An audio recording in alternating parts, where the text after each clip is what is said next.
right? They should be not allowed to go back there. They should be replaced by whatever outlets are employing them.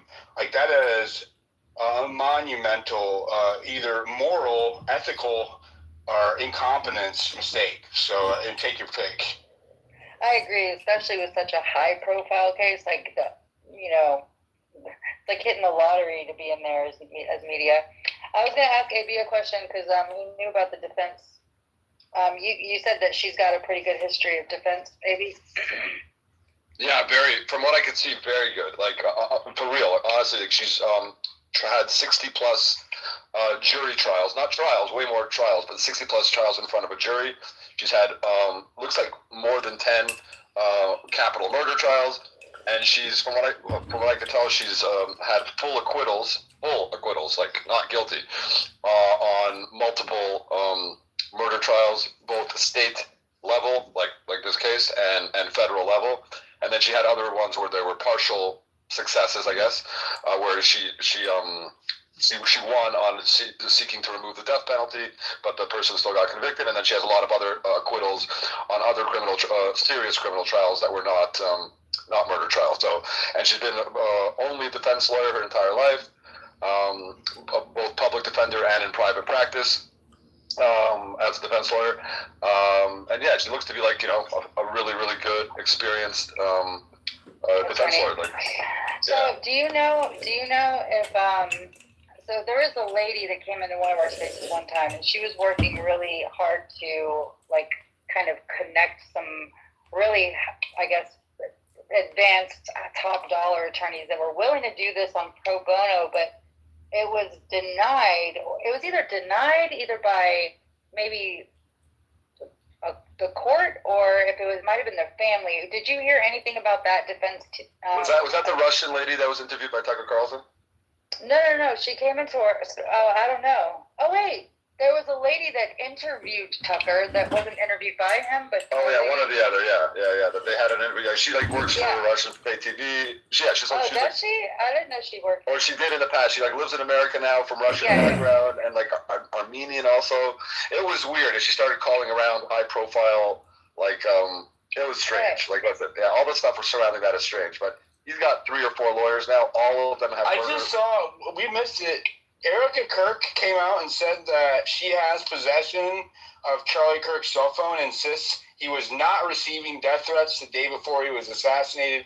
Quote, he was not messaging people the day before saying, I'm going to be murdered, end quote, or someone's going to kill me. She says none of those messages exist. What the hell is she doing with his cell phone? That's a good question, but the whole, okay, so the thing Why wouldn't the FBI have it? The Utah police. That's evidence for a trial. How can that not be in custody? Because this is a big show. I'm sorry. It's a big show, and yeah, I did see I did see her saying that. So she has the phone. Messages can be deleted. Hey, well, we should probably wait to find out more before we start throwing our hands up in there. Right? I know. No, I'm just saying it's a bit we don't have to go off to the Diligent read a headline and we all have to freak out about it. It's very possible. I'm going to play the clip. I'm saying even if it's true that she has the phone, it's very possible that the police and prosecutors took it into custody for a long time, copied all of its contents, examined it, had their forensic teams examine it, and then that's as part of the personal possessions. Yeah, but the defense is allowed to have their own experts examine the evidence. How can they do that if the evidence is in the custody of Erica Kirk? So it's a good question. It's a good question. So is she saying that she had it, or that she still has it? She has it. Current has it. Yeah, no, it's a good question. It's a good question. They would have to I'll play the clip in just a second. I didn't know that. It came out while I was hosting the space. Shout out to Shadow of Ezra for catching that. But it doesn't make any sense to me. It's crazy. I know. It is not uncommon for when someone gets murdered or whatever, that after a period of examination, that the first of kin, in this case her, would get those personal possessions back after the cops and prosecutors and whatever examine it and copy it. Yeah, just for like a little bit of context, to do a forensic takeout of an electronic device like a cell phone or a computer literally takes less than 24 hours, and it would have all of the relevant data. So it doesn't make sense for them to just hold it and prevent Erica from having it. You know, you don't know. Maybe she bought Charlie that phone. Maybe a relative bought it. Maybe it had sentimental value to her that would be more significant than whatever information they might ascertain from it from a physical standpoint when they already have all the electronic data. Yeah, and it's possible it's already been examined by the defense team also. You know, it's a certainty that it has been examined, because the first thing you do when you take a cyber forensic takeout, when you do a cyber forensic takeout, according to the Brady doctrine, it has to be turned over as discovery to the opposing side. And I know this because I have cyber forensic takeouts from the state of New York in my discovery. But they also, I mean, most of the stuff is in the cloud, so all they have to do is just take a snapshot of the phone. Exactly. Yeah.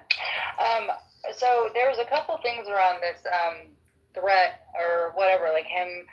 So I know that there was the Harrison post. I don't know if you've seen that yet, Diligent. If you haven't, I can send it to you. Where, like, this was in August. It was like August of 2025. He had said, basically, I'm not going to say any names, but, you know, Charlie Kirk told, I guess a friend of Charlie Kirk that was close to him told him that Charlie was scared that if he changes his position on Israel, that Israel's going to kill him or something like that. Then, after that, so the day before he passed away, there was some weird account. It was some sort of like voodoo account. I don't remember the name of it. Do you guys? Oh no, Jezebel. That's what the name of it was. That also made some sort of threat, like Charlie Kirk is going to die tomorrow or something really like. It was just wild that the day before they posted that. You don't remember that, Amy? And then there was. Yeah, I was actually trying to do a thumbs up. I do remember. I think there was some I think it happened before a bunch of his recent, leading up to his murder events, and then including this one, including the one where he actually did get murdered.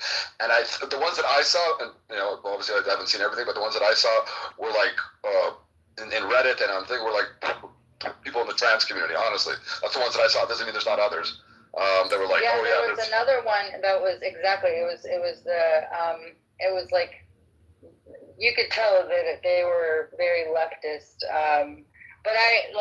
But the fact that to me, it feels like some sort of like, because it was on TikTok. I haven't saved it in my phone.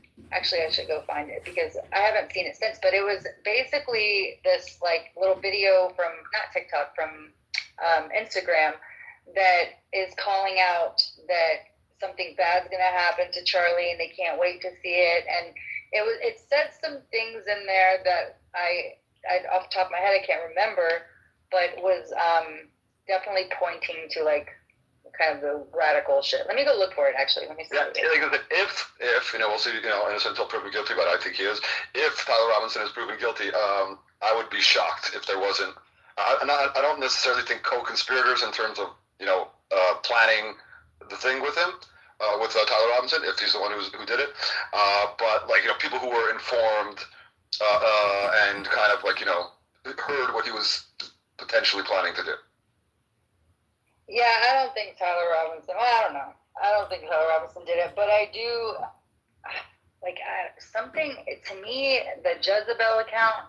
When you go look at it, something really sinister, and it. I mean, I don't know. It was almost like some hexing. Like, I mean, people do wish some terrible shit on people. I swear. Trust me, I've been on the opposite end of that shit. But never have I. Oh, you know that thing that Megyn Kelly was talking about, the hexing and stuff. Like that's where you lose us, though, right? Like that's. Wait, no. Wait, what did Megyn Kelly say? I didn't hear her say. She brought it up. She brought it up on one of her shows. It was almost. Well, it was like just a couple of weeks later. That was like an article in Jezebel Lefty website with Etsy witches, literally. They've done yeah. She brought up that the witches were putting X's on them and all that shit.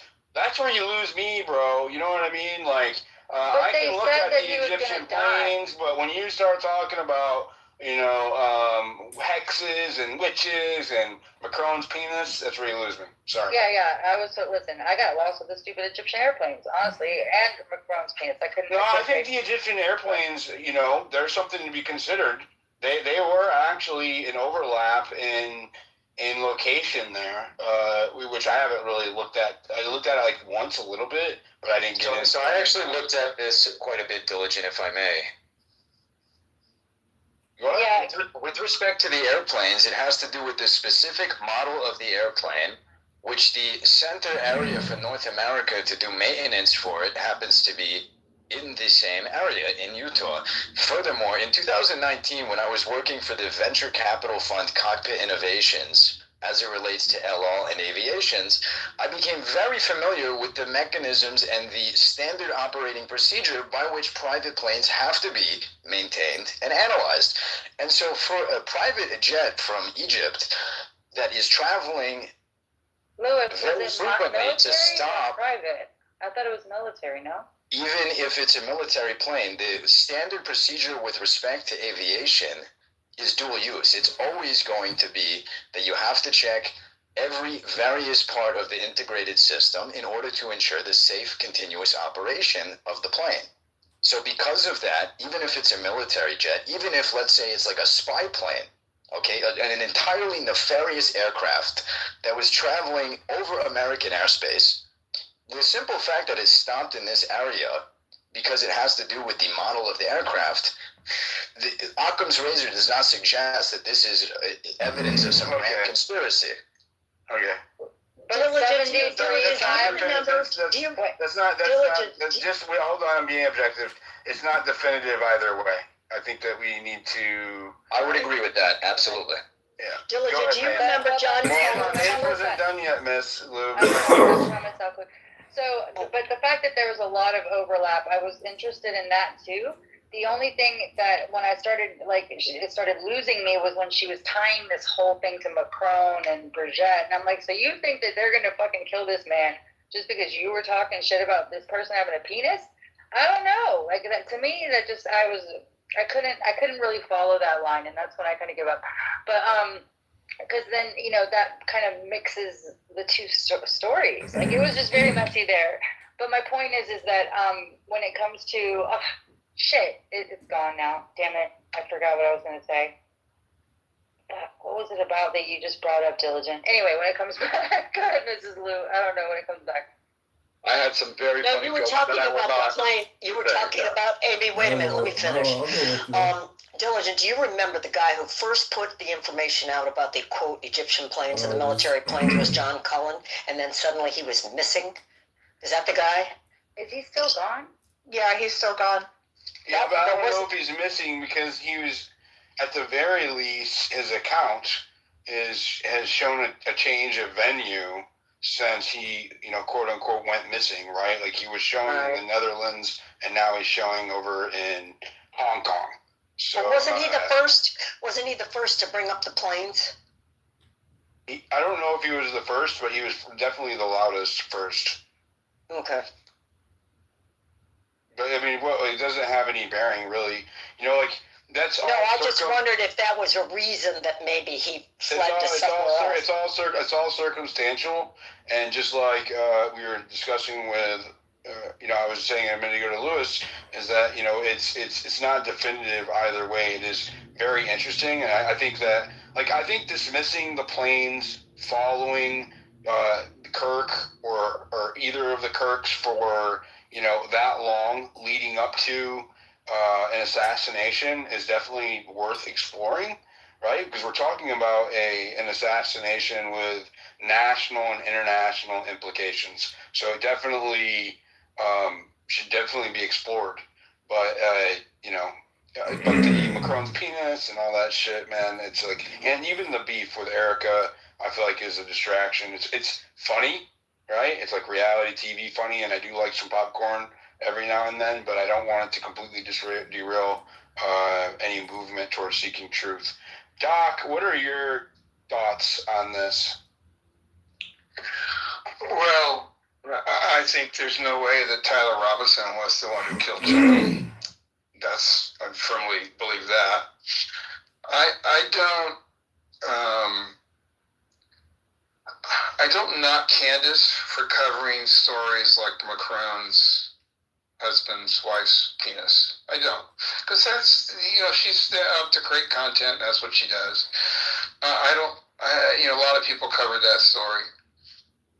As far as I know, the threats to prove that she's a woman or to sue Candace have not moved forward in any appreciable way.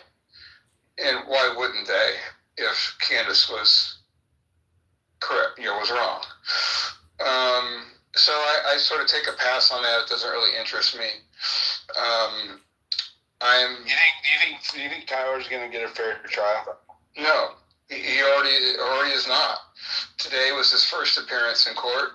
His parents could not attend, and the public was prohibited from seeing a recording or hearing. For a segment of it, not the entire thing. Well, for however much, while we were parents, Bart. The stories about their parents. Especially since they haven't given any publicity at all. It is weird that they wouldn't even allow them to attend, since they don't have, they have a very clean track record of not being public. It's weird that they did prohibit them from attending. Diligent, aren't they under gag too? Is there evidence? Do they want to attend? Aren't they under gag? No. Yeah, they have to attend. No, they are not. No, they're not. People misunderstand the gag order that was issued in this case. Yeah, we And they were there today, sitting behind him, and they had to leave. Right. Why did they have to leave? It's a public trial, okay? And what was filed with the judge to seal the records, to send out an express ban against any attorney who might be called upon to work on the case for either side, the prosecution or the defense, was a warning to the public, to every lawyer in the country, right? If you talk about this, you'll be barred from participation. That sounds massive, Doc. Do you have a copy of that filing? Because that is like a bombshell. That would be national news. If what you're saying is accurate, that is unprecedented in the history of American jurisprudence, which leads me to believe that perhaps you are misrepresenting the facts. No, hi, Lewis. You're wrong. The way that you claimed that he is not being given a fair trial. Please explain exactly how he's not being given a fair Lewis, trial. I'm not going to participate, Diligent. I just moderated him, okay? And I have no interest to debate this with you. It's bugging for me, and I can't really hear you guys clearly. I'm going to try to fix that. Please don't interrupt each other. Doc, go ahead and finish. Yeah, I don't want to debate, Lewis. You asked me what I thought. This is what I'm saying. I don't need to prove it or care what other people think. This is what I think. And I believe that I have, good reason.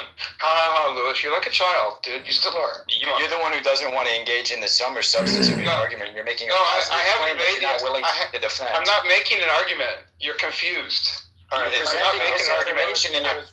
We're not. He doesn't want to argue, and I called on him. So please stop. I will let you respond after he's done. Don't make me drop you. Go ahead, Doc. Yeah, I won't engage in debate with Lewis. Okay.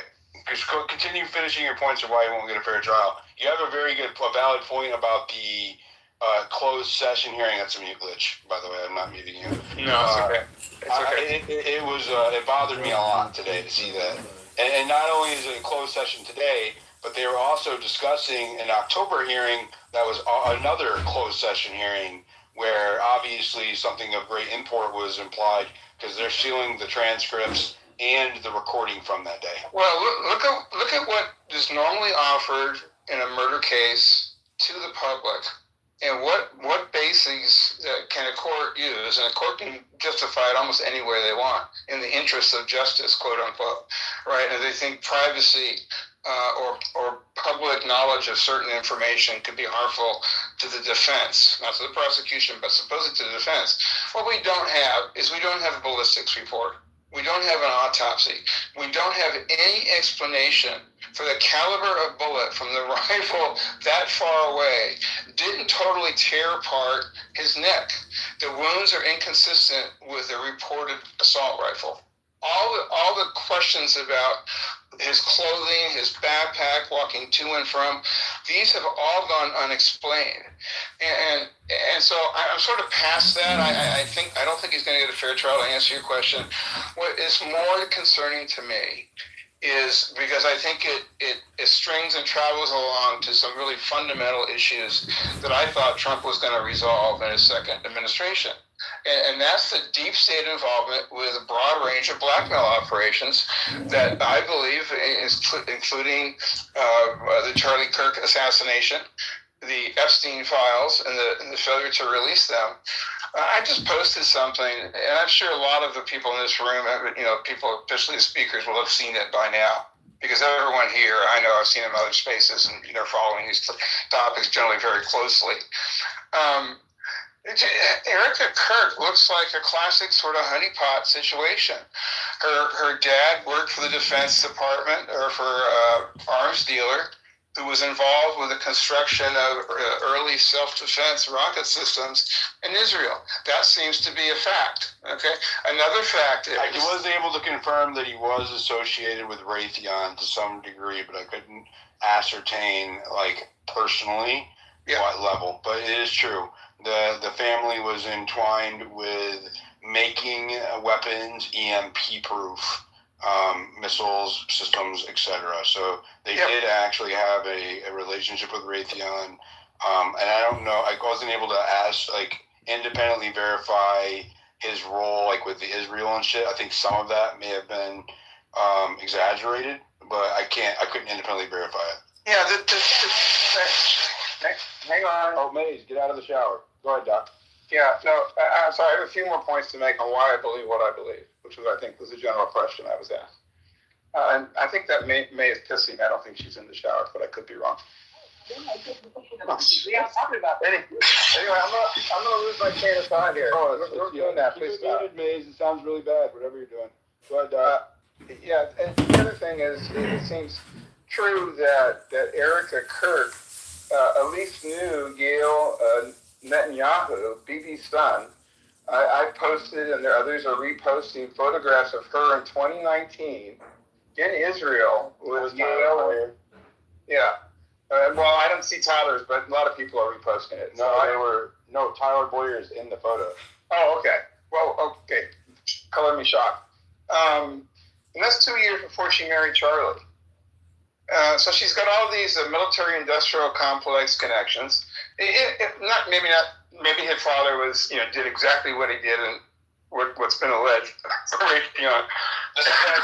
Actual evidence doesn't necessarily mean guilt of anything. That's correct. And he could have been in that position and never had any relationship with, let's say, Israeli intelligence.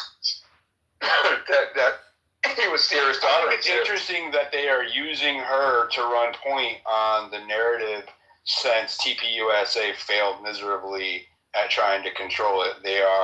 It's like they pulled out their Hail Mary, right? Which was, because she has the grieving widow emotional shield, and so that's why to refute her or to criticize or be skeptical or have scrutiny of her is to attack a grieving widow. Right. Well, that's what Barry Weiss was saying in the interview, and Erica came out at least along those lines rhetorically in the Fox interview.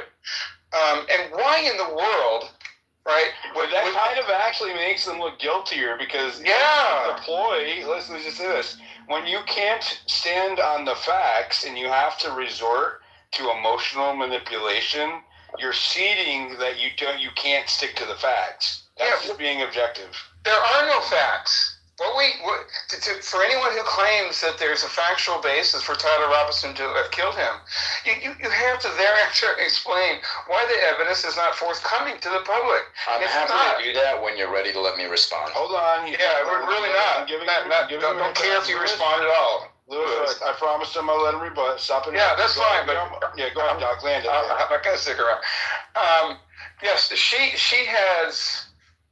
I mean, it's inconceivable to me if she was the loyal, dutiful, loving, caring wives that the TPUSA and others now want to represent, what in the world is she wearing skin-tight leather pants at his quote-unquote memorial?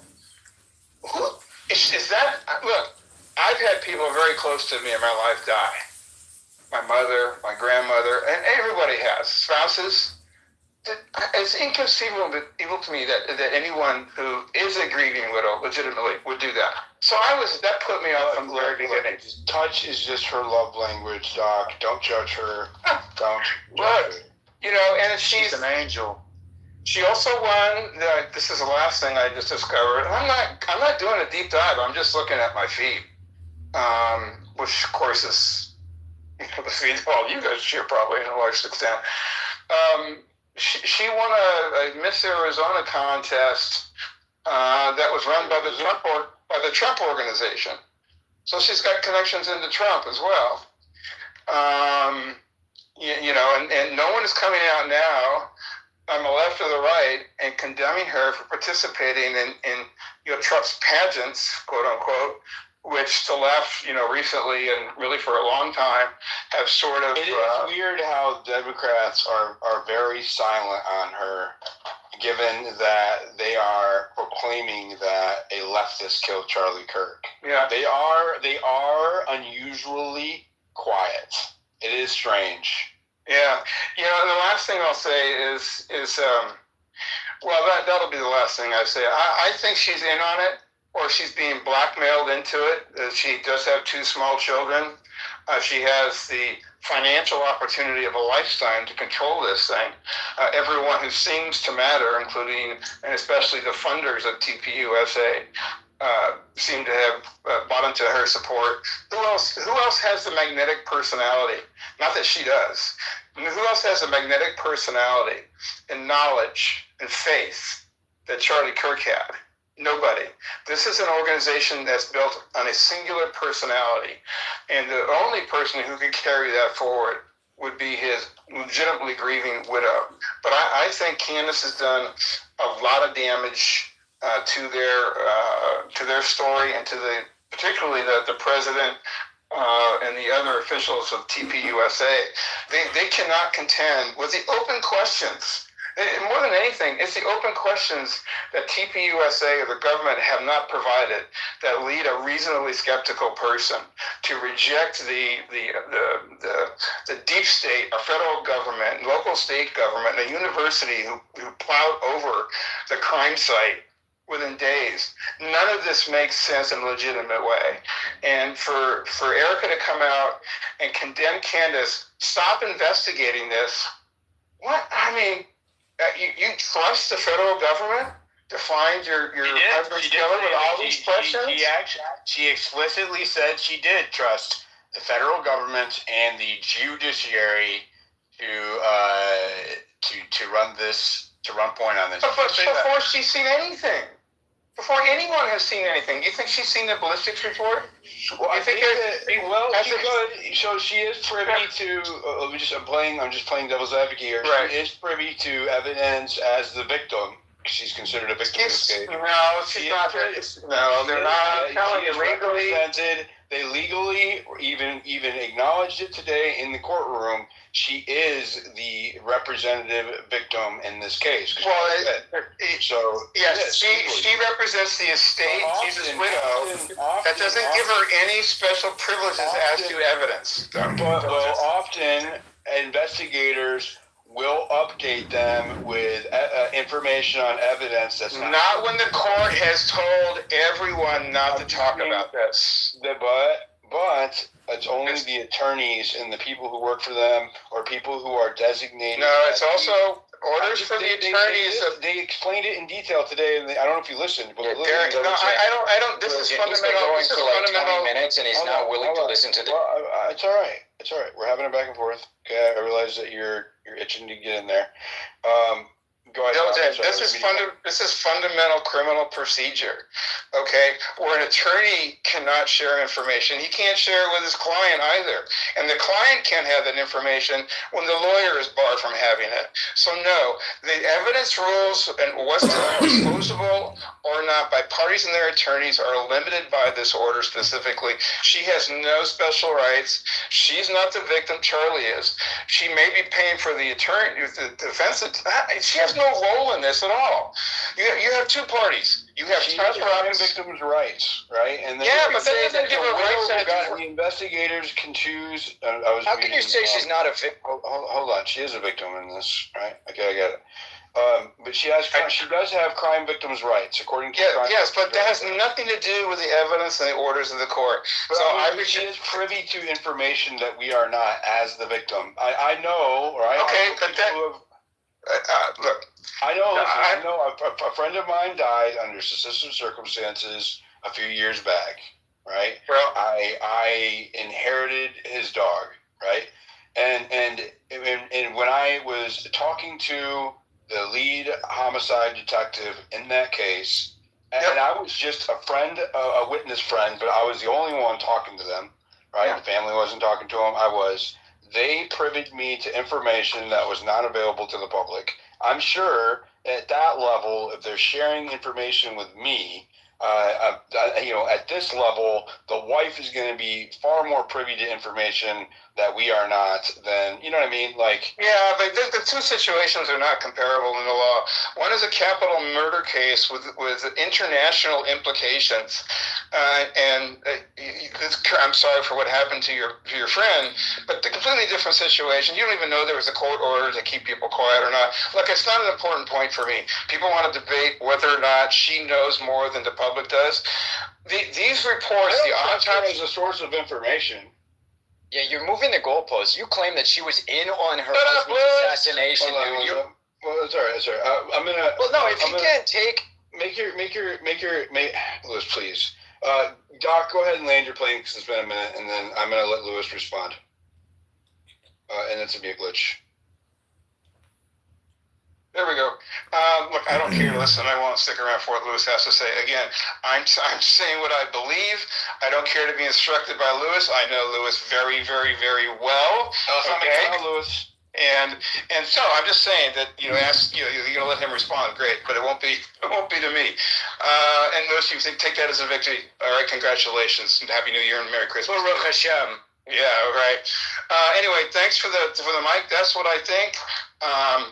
Leave me alone in my DMs. I'm a happy guy otherwise. I just turned 67 Tuesday. And thank you so much. And I'm off to go spend some time with my girlfriend in Beverly Hills. So kiss my ass. Happy birthday to you.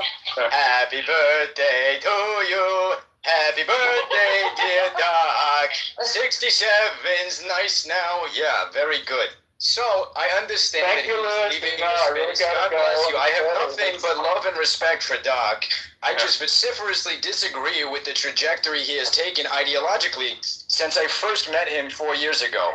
Now, with respect, let's make it about... I know, I'm going to bring it right back to the content of the statements that he made with respect to the title of the space.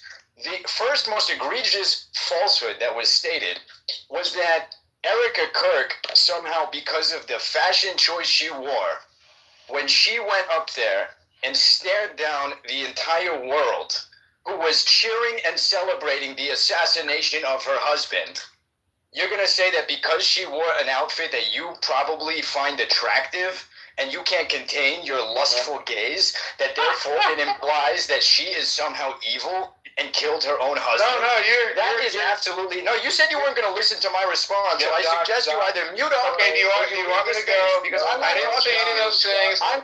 Doc, he's addressing your points, and I promised him that he could, so I guess if you... All right, he got himself down. All right, thank you.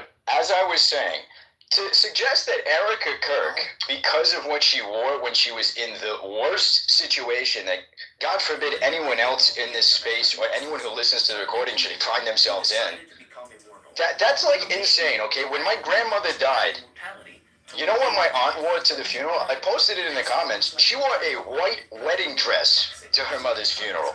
People grieve in different ways. I thought it was weird. Her son, my cousin Basil, was a professional bodybuilder. He didn't even have a suit jacket that would fit him, and he left the funeral early. So we photoshopped him in a muscular pose next to, like, in the center by the gas. That's what we do. We had a little bit of fun. Why? Because people grieve in different ways. Not everybody goes and sits in the rain and cries. Some people, like, for example, when my stepdad died from pancreatic cancer when I was in 8th grade, they had a party and a celebration of his life at the Pioneer Valley Yacht Club.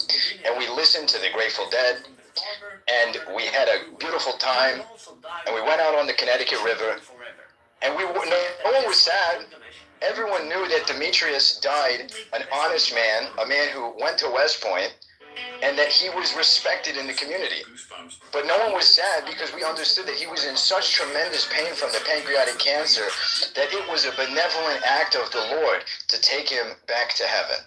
Similarly, when the entirety of my generation and my peers saw someone that we all looked up to, Charlie Kirk, viciously assassinated, and then within an hour, we have vicious, self-aggrandizing propagandists attacking every single person in or around Charlie, every single person who worked with Charlie, and tried to destroy every single thing that Charlie stood for in the most nefarious, in the most cynical, in the most hypocritical manner possible.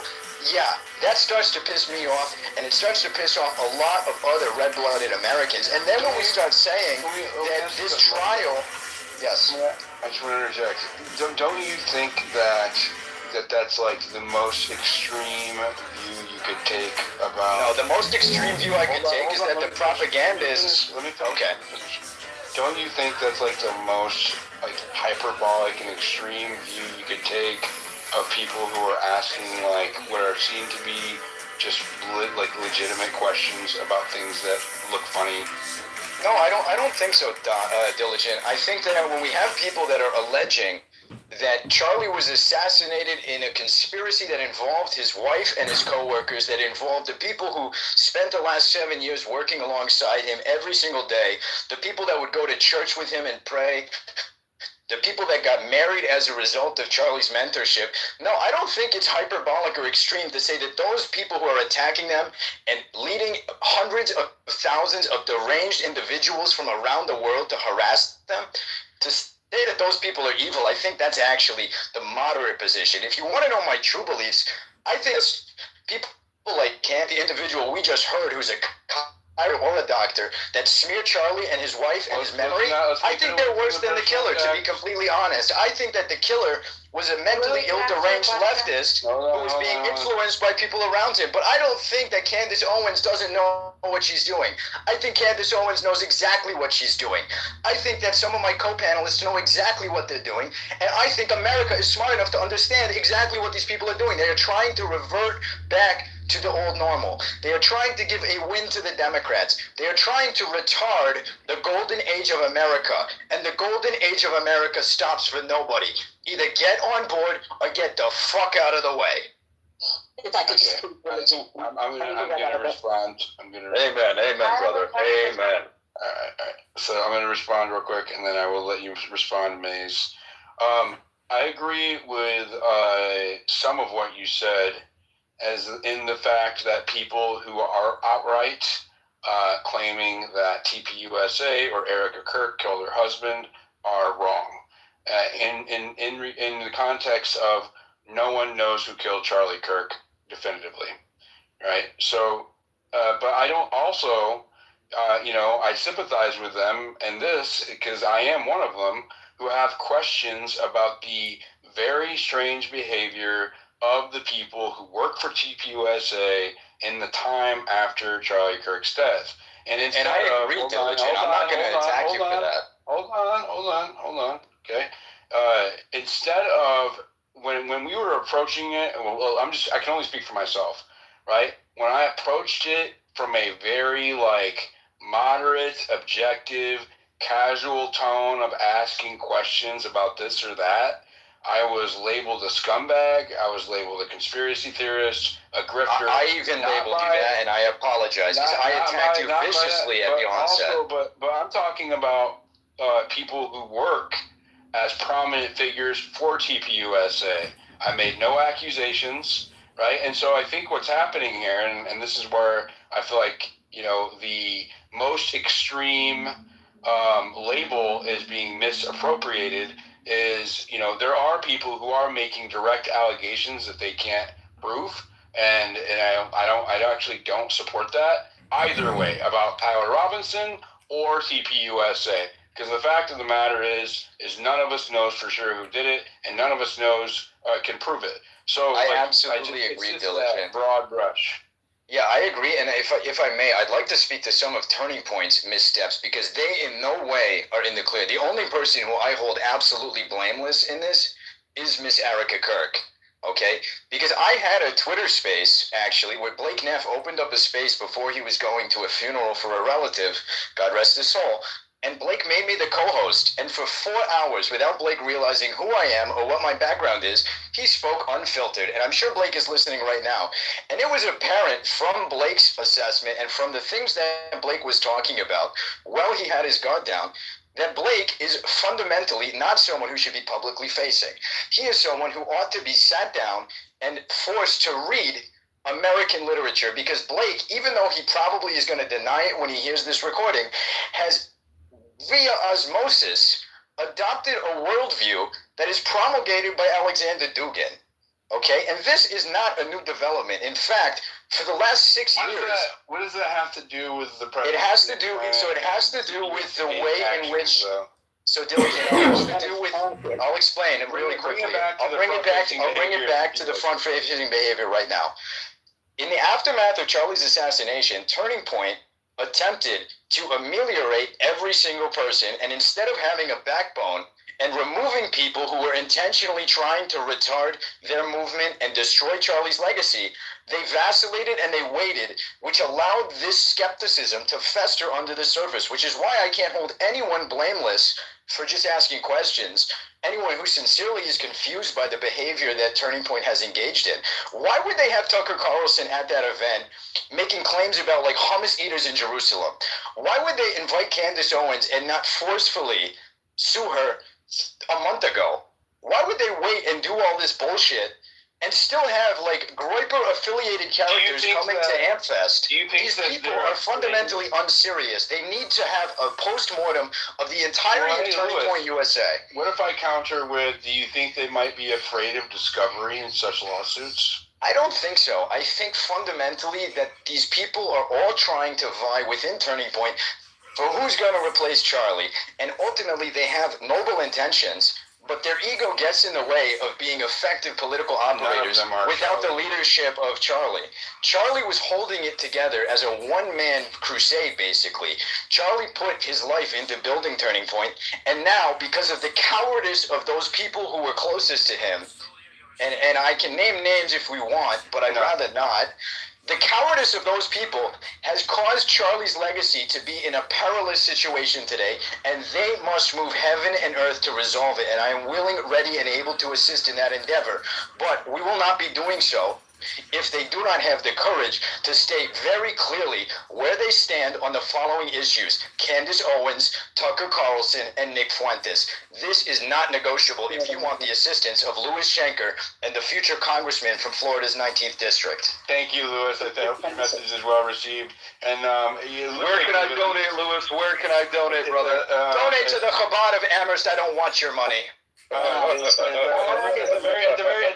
the very least, they have gotten better at their PR because wheeling Erica Kirk out on this tour was the smartest move I've seen them make in the last 3 months. The first 2 months, I'm just saying, I'm just being objective. I'm not saying that I like it, but like from a PR standpoint, strategically, it is the smartest fucking thing I've seen them do in 3 months. The first 2 months were abysmal, so I'll give them that. Go ahead, Tracy.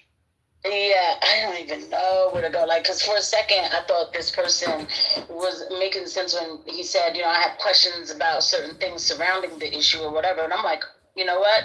Let me just have, let me just clear my. He cares about their ideological alignment. Yeah, it's like I don't, and you know what? That's why it's funny because somebody will assume that he seems to think, which is funny, is that they're not extreme enough ideologically, and that is why the individuals who are also not being extreme enough ideologically are undermining TPUSA from inside. So I see like the angle that he went. No, you didn't say they're not extreme enough. He thinks those people. I'm saying it's not extreme enough, but like as far as like I think they're not smart enough. Not extreme or not extreme. Not smart enough and not strategic enough to properly do what needs to be done to restore the image of Turning Point. They haven't been very confident, at least in the public sphere. Go ahead, Casey. I'm sorry. Yeah, no, it's okay. It's just that voice. So yeah, and so for a moment I thought, there was some clarity there, and it just cracks me up because, people I'm sure are assuming that, the woke girl. I'm not trying to bring the country back to what it was. But are you kidding? I'm a Christian. I'm probably a Christian fascist for crying out loud, but I just don't say it as much. But here's the point. I don't care what anybody's ideology is. I was vehemently against Charlie Kirk when it came to Gaza. And I still can put that aside and say, wait a second. Why wasn't the AED machine around him? Why didn't they call 911? And the fact that all of this, people are trying to say is normal. And that if you have an educated assessment, that you're wrong for having that assessment, for seeing that. I don't care. You know what? Here's even the better part. Even if it wasn't Charlie Kirk and it was somebody else, anybody else, I would be like, whoa, that went wrong. Why? Why were trained people? How did trained people make all these mistakes in sync? It does. It's like that's too much of a coincidence. It's not a coincidence. I'm sorry. And this is something I stand on. And I will give you this too. I want to concede something to you. Is that the limited explanations that they've given, like somebody stole a hat off the table, is why we took all of the SD cards. I just there's things like that just don't add up, because when they said that they grabbed the SD cards to keep them out of people's hands, well, the very same people who took the SD cards were also live streaming the event back to the Arizona studio, and this Tyler Boyer said this publicly. So why would you take SD cards if you're live streaming the event? The only reason why that you would take the SD cards is if you were trying to contain the evidence, right? So that way you have custody of all of the copies of that evidence, as opposed to having it in a few different people's hands, like local PD or FBI, who might have come to the scene and extracted it, because they had a copy back at the studio, according to Tyler Boyer. This is on the timeline. So there are things that they've like the way they've responded. Tyler Boyer probably being the worst offender on the timeline, responding to me and responding to others, showing inconsistencies with their stated narrative. So I just want to throw that out there. Go ahead, that girl. You can finish. Yeah, and I'll wrap it up. And this one right here is the one that I sit on the most, because of the fact that I had the medical expertise to say that it was done wrong. This is not a Candace Owens thing when people think it's not about influencers or whatever. Yeah, let me just say this too. My scrutiny became before I started even listening to Candace Owens at all. I didn't listen to her at all when I was scrutiny of this. I can confirm that Diligent is being 100% honest. We were here. We know we were here. But yeah, Diligent, me too. As a matter of fact, I used to drag her in some of my videos. Like, what is this girl talking about? The only time I softened up was with the text messages. I was like, all right, let me fall back a little bit. Let me just fall back a little bit. Right? I'm just kind of like highlighting that she's not responsible for all of the skepticism. People were skeptical before she started to weigh in massively. Can I ask you a question for clarification? Ask who a question. You. You. What do you want? Yes, you referred to your medical expertise, and that's why you're able to give a professional assessment as to the fact that they responded improperly. Could you please clarify what is your medical expertise? Yeah, I'm a registered nurse. I'm not an LPN or a CNA. Oh, okay. So we have like a minor understanding of the medical industry. I don't think that gives you the authority to say definitively that they didn't do it properly. Nurse is a minor understanding. I mean, my father ran Beth Israel's emergency center for 20 years in Manhattan. I'm friends with a lot of people in the medical. Okay, well, we've ascertained that she's at least registered, right? So that means she has some kind of certifications. That's fine. Let her finish. Like the a point. paramedic is also registered. Answer your question. Yeah, and so that's the thing. And by the way, Diligent, we as nurses do respect paramedics extremely because they are. I respect nurses and paramedics too, but I'm not going to trust them over the FBI. Finish, Casey. Go ahead. Yeah, like it's I'm getting a headache. You know what I mean? So yeah. So anyway, you're not going to trust them before the FBI. Well, then there you go. See, this is what it is. The thing is that when you have the medical expertise. That's a glitch, right? That is Hashem silencing the lying Afrocentric obese woman. Baruch Hashem. Go ahead, Casey. I don't know what that glitch was. I don't care what names he calls me. I've had Jews call me terrible names for the past. And you have called us terrible names? Come on, okay, you're derailing the space now, Lewis. I want to continue to get to the rest of the hands because I'm wrapping it up in 20 minutes. Go ahead, Casey. Yeah, I'm trying to move on. I'm a psych nurse for crying out loud. Like, are you kidding me? Like, this one of my actually, like, really? You haven't even. Anyway.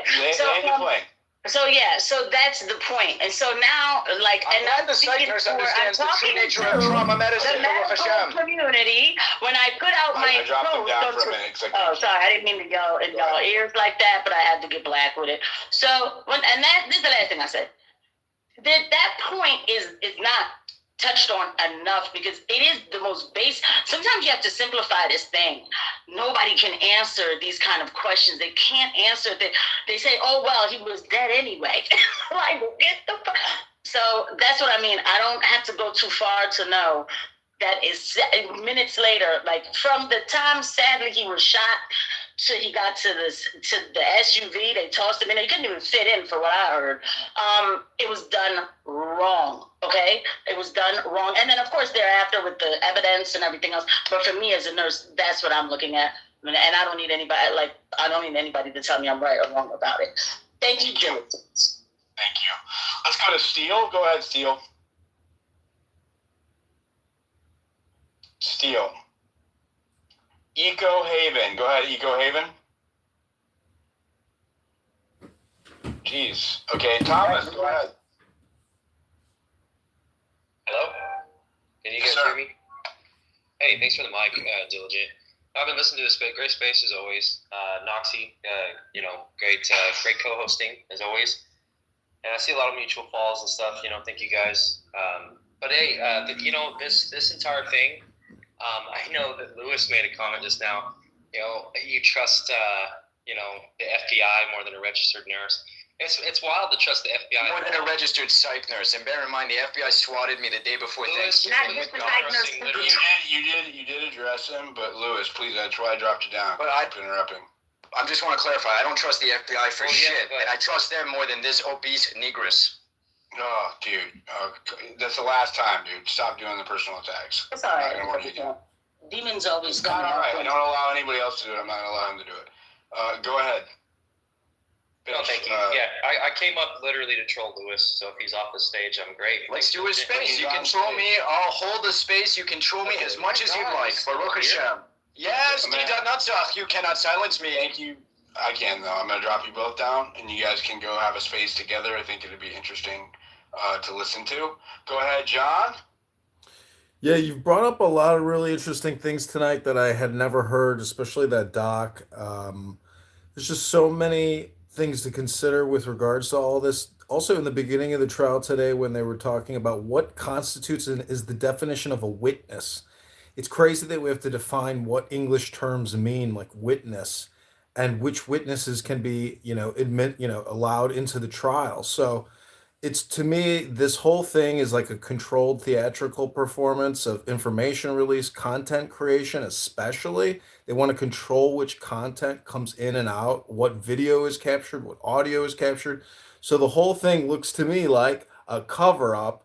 And poor Charlie Kirk, everybody's so concerned about Candace Owens. I'm still, are there not people still grieving that Charlie Kirk has been assassinated and the true assassin or the justice for Tyler, getting Tyler Robinson justice or executing him if he is indeed this, horrible demon? To me, the whole thing is, it's like the O.J. Simpson trial in a way where we're going to be strung along. And even your Grant Query earlier said that this was going to go to 2027. So dig in deep because this could go for years And this is the way the legal industrial complex works. As you heard today, everything is scheduling and dates. And hey, I will agree to that date, but I want you to know if we don't have the information necessary, we want to push it back. So this whole thing is big media, big content. Tim Pool, Candace Owens, everybody, including yourself, is going to essentially get mind virused and psyoped and brought into this entire orchestrated media that's going to be created out of all this. But poor Charlie Kirk, is he gonna get true justice? I hope so, but we can't. Only time will tell. And we all witnessed a very traumatic event.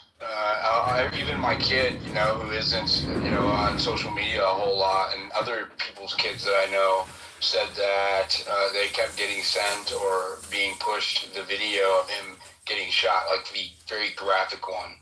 And that has a traumatic effect on anybody. And so when it comes to, you said, PSYOP or it's all a big distraction or whatever, I can't think of, what I mean? Like, I feel like a distraction is when you are wasting time paying attention to something that you shouldn't be paying attention to. And I would have to disagree on whether or not this is one of those things. I think that this is this is probably the thing that they try to distract you from. That's why they're fighting so hard to control the narrative and disparage those of us who are seeking the truth. I am going to wrap it up. Grok, I want you to recap the space and then take us out.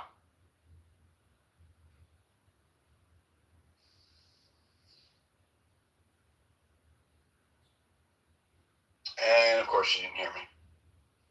Nazi, or AB, go ahead. And then I'm going to go to Nazi for a last word.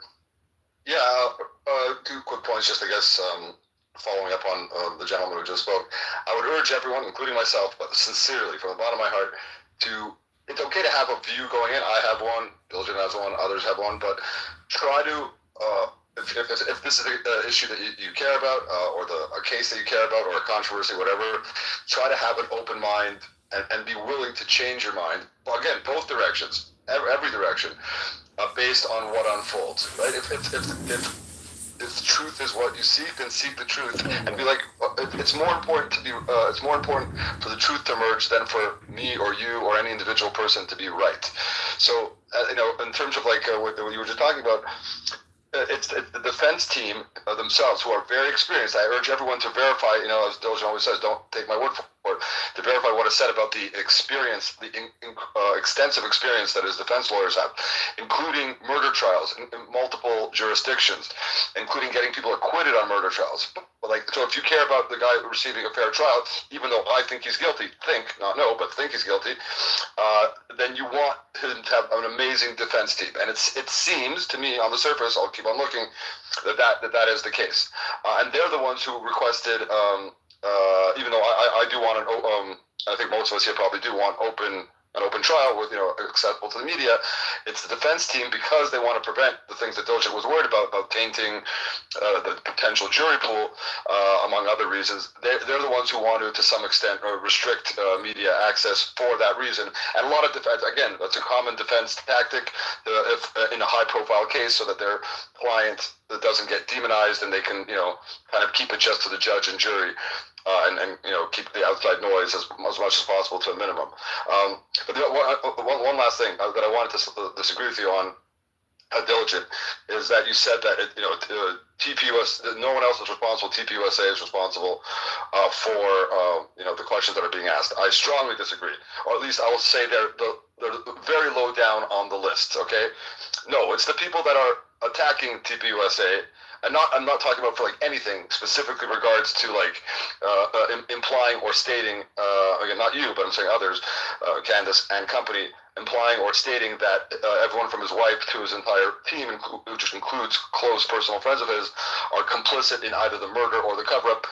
It's those people who are responsible for the questions, much more than the people who may be fumbling. That I've implied that his team seems to be covering something up.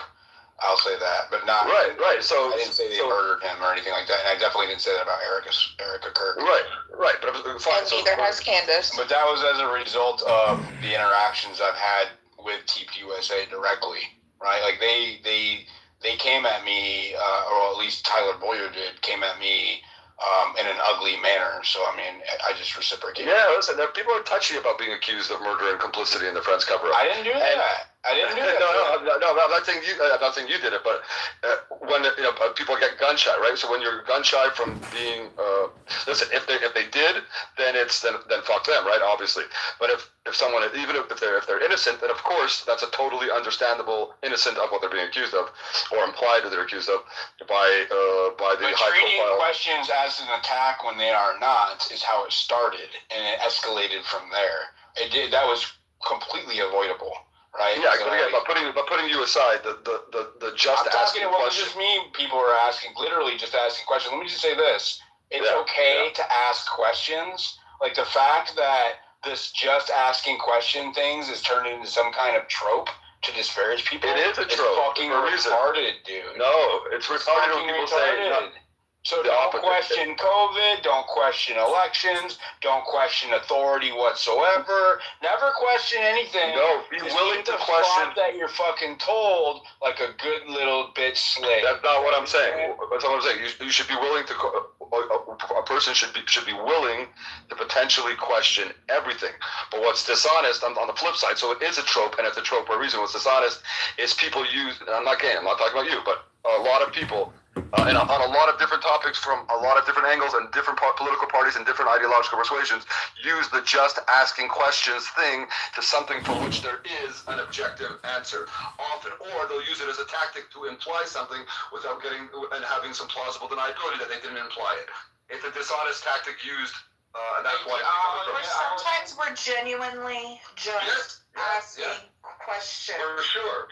And to use that shuts down the people who are genuinely just asking questions. But it's become a cliche for a reason. No, it's not. It's become a cliche for a reason that they are able to hide behind it and use it as a way to shut down questions that they don't want to answer.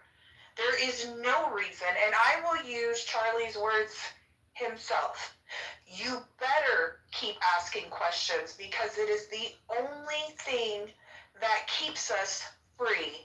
Without these questions, we are doing nothing but eating up the fed slop that we are being fed. We are supposed to ask questions. We are supposed to question our government. It is our duty to hold them accountable. There is no way that asking questions should ever be used to censor or silence people that are asking questions of their government or of the people that are supposed to be keeping us safe and are supposed to be protecting us. It's our right and it's our duty. But it's a two-way street. The people who mock that tactic. Hold on. It's a two-way street. The people who, which I am, to be clear, I am. He's being respectful of you. He's not calling you a wine mom. So go ahead. Right. Now, the people who do use that tactic and that specific phraseology when they're not sincerely asking questions, it is totally legitimate to shit on them and to mock them and to point out that they're, again, not you, but the people who act like that, are not asking honest questions. They're trying to cast doubt upon something of which there is not doubt. They're trying to cast aspersion or suspicion in every other way. Don't you think it's fair about a public execution that, when Charlie has a lot of followers across the spectrum, that, you shouldn't just immediately respond with vitriol to questions that are benign in nature or very objective in nature? I think any of us, I know for me, like I said, I've been falsely accused of something. I got off, not even acquitted. Like a question. I'm just saying, anyone who's been in nature. I'm not. But I've never been accused. I've never been accused of murder. What you're talking about, accusations. So I'm saying, if you're not guilty, so I can see. I totally. That's the thing I'm most sympathetic to. Where they come from. If they're not guilty of what is being insinuated, which I don't think they are, but if they're not, you don't have to agree with me. If someone is not guilty of, and they're being accused of the most serious evil possible, yeah, but I'm not saying accusations. Then no shit, they're gonna go ballistic when anyone implies that they are. Especially if they're close to that person. Because implies is subjective. You can say that any questioning is implied as an accusation, and therefore shield yourself from answering anything. But you wouldn't disagree. What has occurred. You wouldn't disagree. You wouldn't disagree that Candace, the most prominent one, is heavily implying that. Not you, but she is heavily implying it. I have to say, and I don't know because I wasn't paying attention at the very beginning, but the arc that I observed. No, she's basically stating it. Yeah. The arc that I observed was that she was actually, it seemed like she was giving TPUSA a lot of benefit of the doubt because even when I side-eyed her a little bit when she came out with the video from one of the employees she said that she had been FaceTimed the video from behind Charlie, meaning that she was talking to somebody who had access to that video on the SD card, right? I side-eyed her like a motherfucker when she said that because she kind of corroborated the trajectory of the gunshot by saying there was no exit wound in the back, right? And then disclosing like the blood flow, which we don't know because she didn't share that information. But I was like, okay, so she's actively talking to these people that, are around Charlie and who are refusing to answer questions. For some reason, they're talking to her. So like, I was immediately suspicious of her when that happened because I had been paying attention really closely after she gave us the text messages. And then when she said that, I'm like, whoa, wait a second. Why is she like using access to control the narrative here? I immediately side-eyed her. So like, I have to disagree. Like at first, it seemed like she was not very scrutinous of TPUSA. It was only after they started to give vitriol not only to her, but also to individuals like myself, or making generalized statements about conspiracy theorists, which is kind of like when Andrew Colbert, I had the first SD card video that went viral, right? Like it was me. It was millions and millions of views. He responded the next day on their show, and he had this pompous attitude of, you'd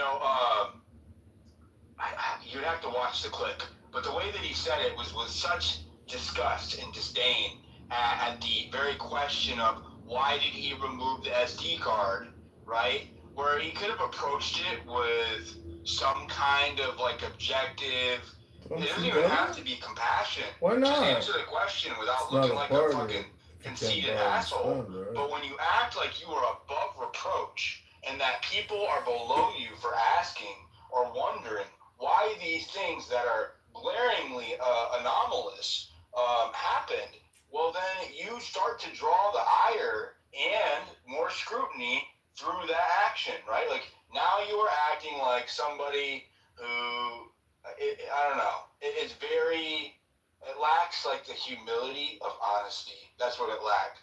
And I just, I feel like they could have handled it all a lot better, and it probably wouldn't have drew as much backlash and scrutiny as it did. As a matter of fact, I specifically remember telling Tyler Boyer in a reply battle I was having with him that he was creating a Streisand effect through his attitude and treatment of people asking questions. And that is exactly what has occurred. But that's a different point. Whether somebody accidentally... Instead of taking responsibility for it, right, I would say that the ultimate culmination of that Streisand effect is Candace Owens, right? And instead of addressing their behavior in the first weeks after his death and how they treated people asking questions objectively and compassionately, they have decided to create a strawman scapegoat, and it's not going to hold up underwater. It might be working for them in this little PR tour they're doing on all of the MSM, right? Like it's no accident that they're doing appearances on Fox News, CBS, these same institutions that lied to us during COVID, these same institutions that lied to us during the elections, right? That they're appealing to that crowd to try to push their messaging. You know why? Because when they're on Fox News and CBS, they're not getting pushback. That's why. It is a PR puff piece, and I'm telling It's not going to hold up underwater. Let's go to Dr. Grant. Go ahead. Yeah, but maybe it is a PR puff piece, but why? Of course they're going to do that. Everyone in the same situation would do that. Nobody wants to be accused of murdering your friend or boss. You would do that when you don't want to answer the simple questions. If you they don't think there's any legitimate questions to answer about their involvement. Well, they don't think there are any, and I agree with them. There are no legitimate questions to answer about their involvement. Thanks, AB. Go ahead, Dr. Strange. Hi, Diligent. I know you're trying to close out, so I'll make this brief. I'll tell you a funny little story that kind of encapsulates what we're talking about. A group of kids, fifth graders, let's just say, friends, always went and played. We go to the park and ride their bikes.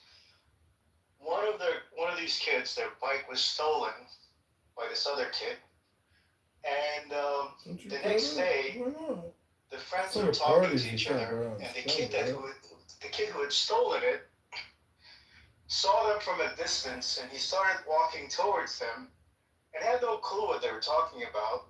And as he approached, he reached out to them, and he said, "What bike?" He hadn't even heard what they were talking about. He just said, "What bike?" The kid had a guilty conscience. He knew that he was the one who stole it, so he thought he heard that they were talking about a bike. The reason why I bring this up is that the behavior of TPUSA, not all, some of them, comes across as having this guilty conscience. They're super defensive when they shouldn't be. If I was a friend of Charlie and I was with TPUSA, I wouldn't want to leave any stone unturned. I wouldn't rely on the official narrative. I would be actually in these spaces with you trying to look into this deeper and deeper without having to be on this defensive approach of just relying on whatever the narrative is, especially when the narrative has so many holes. So, I mean, that's really the crux of what we're saying. This behavior is not normal. This is not how you treat a friend, somebody who was assassinated in cold blood. If he was my friend, I would go to the ends of the earth to make sure that we get justice for him, and not necessarily just rely on whatever the official narrative is. That's it. It's just as simple as that. I'll end with that. Thanks. Thank you, AB. And let me just say this. I had a. Did you just call me AB? Oh, I did. I'm sorry. Arsenal, AB. I was waiting for him to reply to you, and he didn't. So I fucked up. Dr. Stranger, a little bit. So thank you for not talking over, or thank you for staying quiet, I guess. My bad, Dr. Strange. I'm getting tired if you can't tell.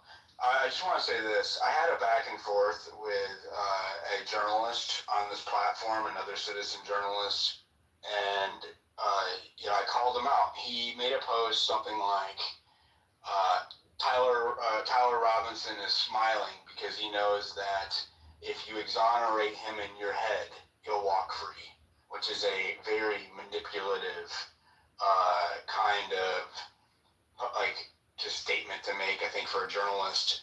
It's saying, it's assuming that he's guilty, and then it's also making you, it's like emotionally extorting you to where if you believe that he might be innocent, you are somehow guilty of allowing him to walk free if he is guilty, like some kind of accomplice.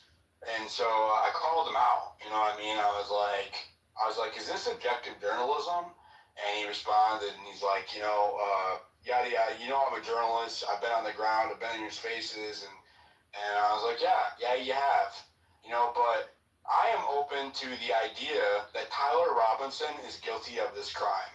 Now, I don't know if my other speakers are, but I 100% am, right? I am 100% open to the idea that Tyler Robinson is guilty of killing Charlie Kirk. But I am also open to the idea that someone else killed Charlie Kirk, okay? The fact of the matter is that we don't know who killed Charlie Kirk, and people who are out here pretending like they do are lying, and they need to be called out for it, right? And that is our job. That is our job. It is not to be the arbiters of facts Okay? Okay? It is to be the facilitators of truth. And that is what we do here. That's what we're going to continue to do here. I'm going to have Gronk do a recap and then take us out.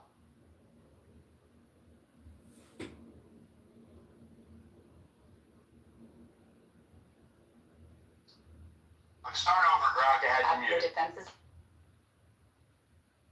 Anyway, wrapping the recap, we hit the Egyptian jet parked in Orem 2 days prior. John Cullen vanishing after posting ADSB data. The trans Discord threads celebrating before the shots even stopped echoing. Tyler's mom barred from court. The defense asking for closed sessions, while the state leaked selective evidence. Erica doing the full media circuit while claiming full faith in the feds. And the biggest red flag. Nobody from TPUSA, not one friend, not one coworker, has shown up in any of these rooms asking a single hard question. Bottom line, we still don't know who pulled the trigger, and anyone saying they do is lying. Our job stays the same. Keep pulling primaries, keep asking the questions they won't, and never let the narrative outrun the evidence. That's the space. Thanks for riding with us. All roads lead to X. Have a blessed night. See you in the next one.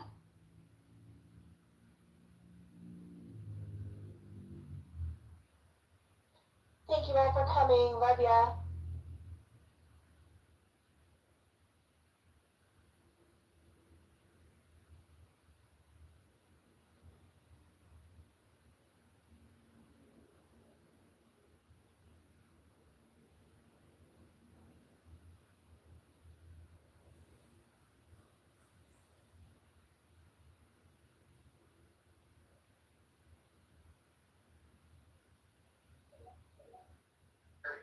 They come here with some money and they think that they're going to take that money and do it backwards. And that money is going to be the cash flow that pays the bills.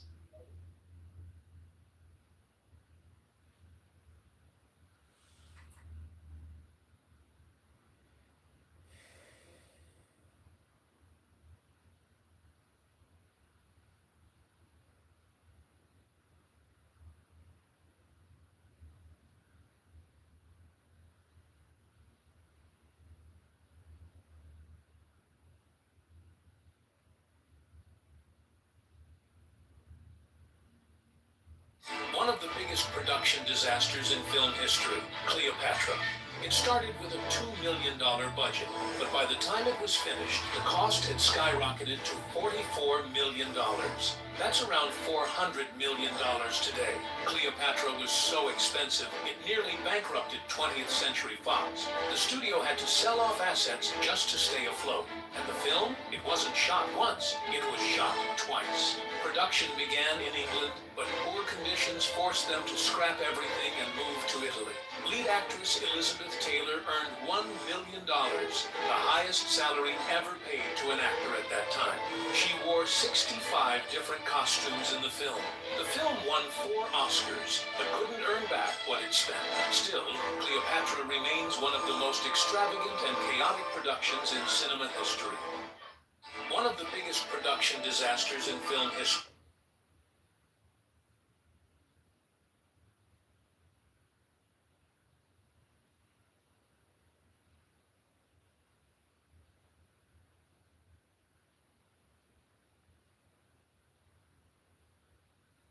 One of the biggest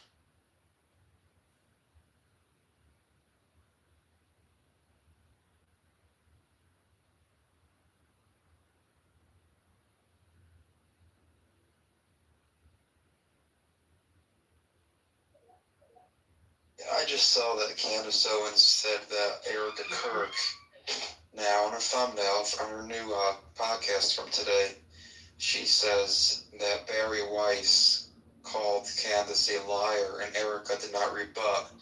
And this is clearly, she's trying to use this as a pretext to fully attack Erica Kirk because that's what she wanted all along. And the fact that anybody is still falling for this evil monster is just it's awful, and something has to be done. I believe that Turning Point USA definitely has receipts to show that Charlie had been staying away from her in recent years, And on December 15th, I believe it's Monday, when they do the live stream, they must bring those receipts forward because everybody knows that what Candace Owens is doing is just pure and utter evil, and she hates Eric Kirk. She hated what Charlie Kirk stood for, and his organization. She's trying to get people to stop voting, which was Charlie's entire life's work, and she's trying to destroy Turning Point USA, and it's all because of her hatred for the Jews and her resentment for being sidelined. So I just saw that about, Candace talking about how Erica Kirk didn't rebut the fact that she was called a liar. And we all see what's coming. That's not Erica Kirk's responsibility. Exactly. And she is a liar. She says that now, Candace Owens originally said the only person that can make her stop is Erica. Now Erica says stop, and Candace says, well, I'm not lying, so I don't have to stop until you tell me what I'm lying about. And she wants to drag Erica Kirk into this whole thing. And she's trying to, goad her. She's trying to get her to veto her stop. And I hope it doesn't happen because it'll just evolve into just a bit of a cat fight. I just think this has reached a boiling point. Anybody that still believes this, can't be taken seriously as a person. She was an utter stupidity, just so idiotic. And this is where we are.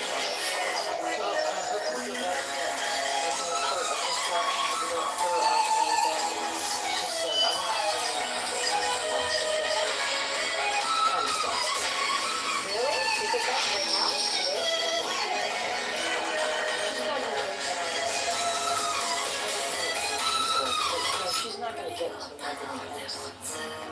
I believe she said rabbit hole. I mean, Monday is the day that TPUSA do their kind of rebuttal, but she herself is not going to get to the mud with Candace, which is the thing to do, because Candace is doing a double bind. Kafka trap. Either way, no matter what Eric does, Candace takes care of that. So we've got to see where it sticks. USDA safe. Curly was interviewed on Fox about an hour ago. It's an overwhelming level of evidence. Well,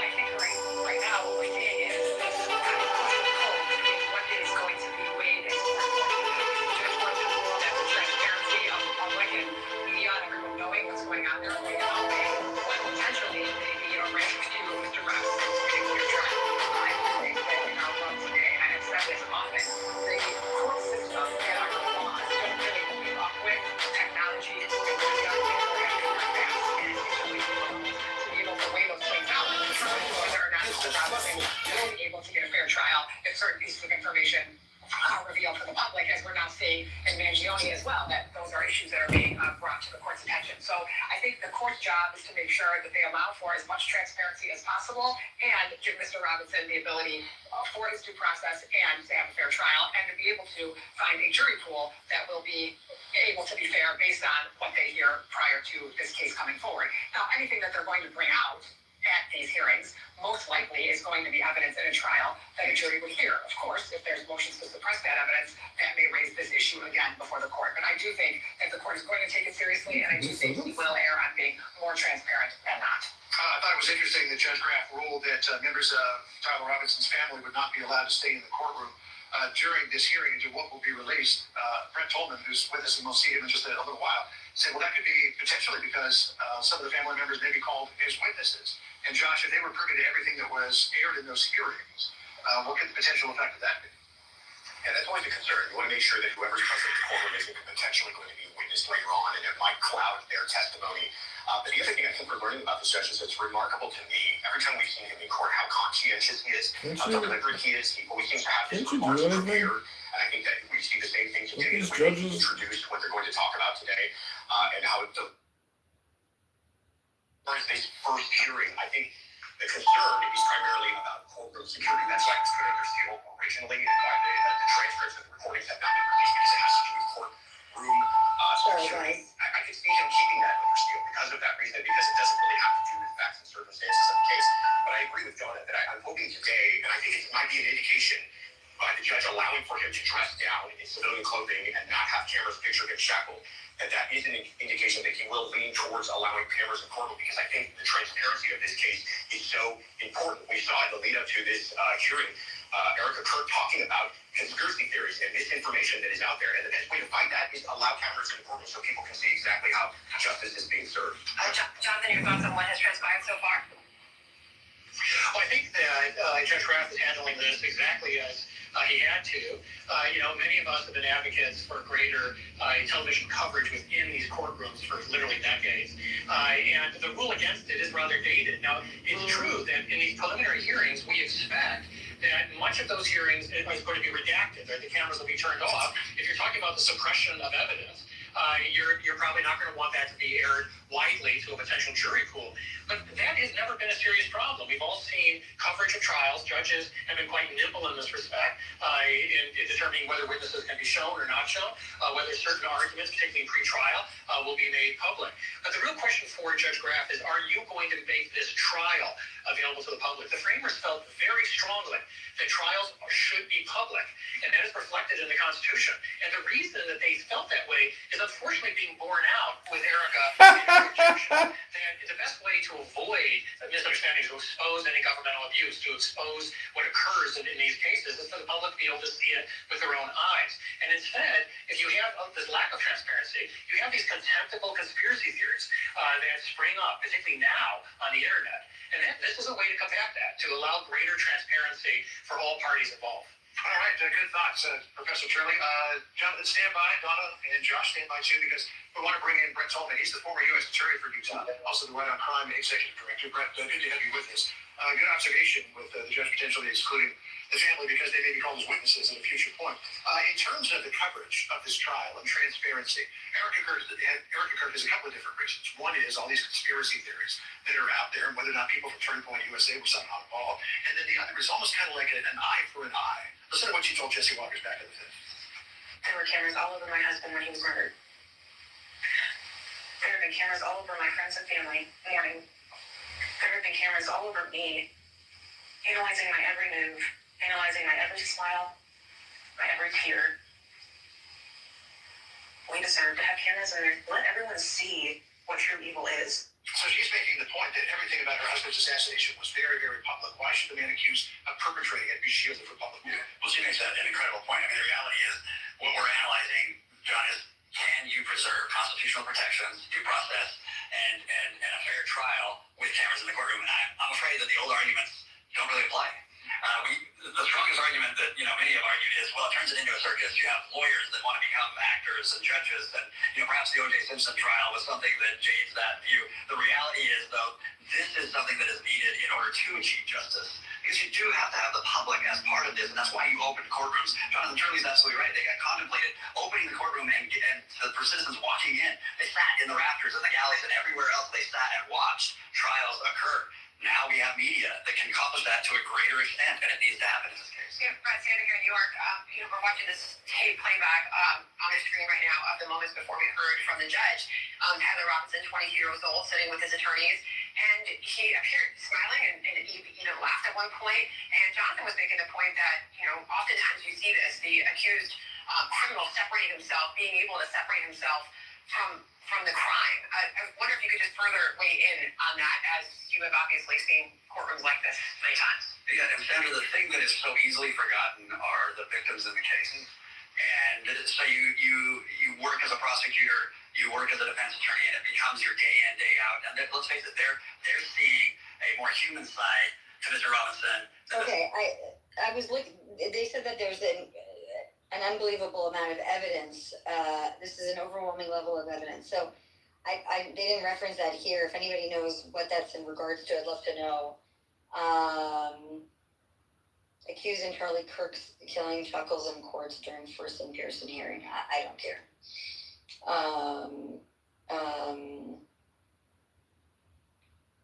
And they're saying he looks very calm. Okay, well, that's it for that. There's like a 10 more news we can cover.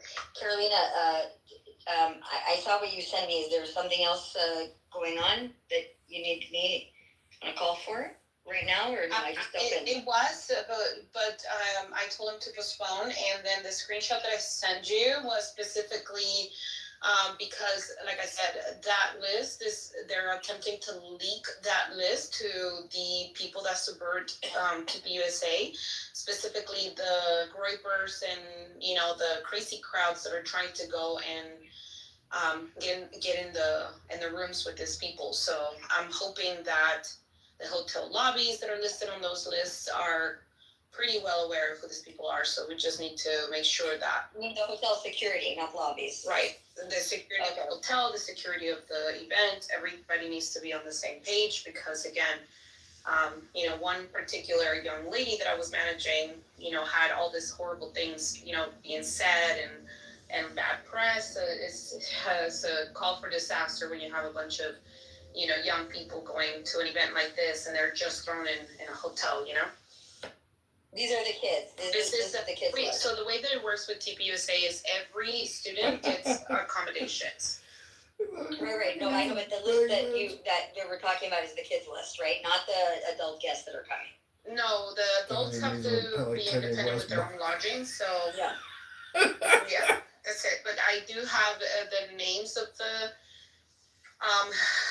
what you saw in the list, and then I also have the location. So we're putting parameters in place to be able to spot from the street level before they even make it to the hotel. So all the kids should be pretty safe.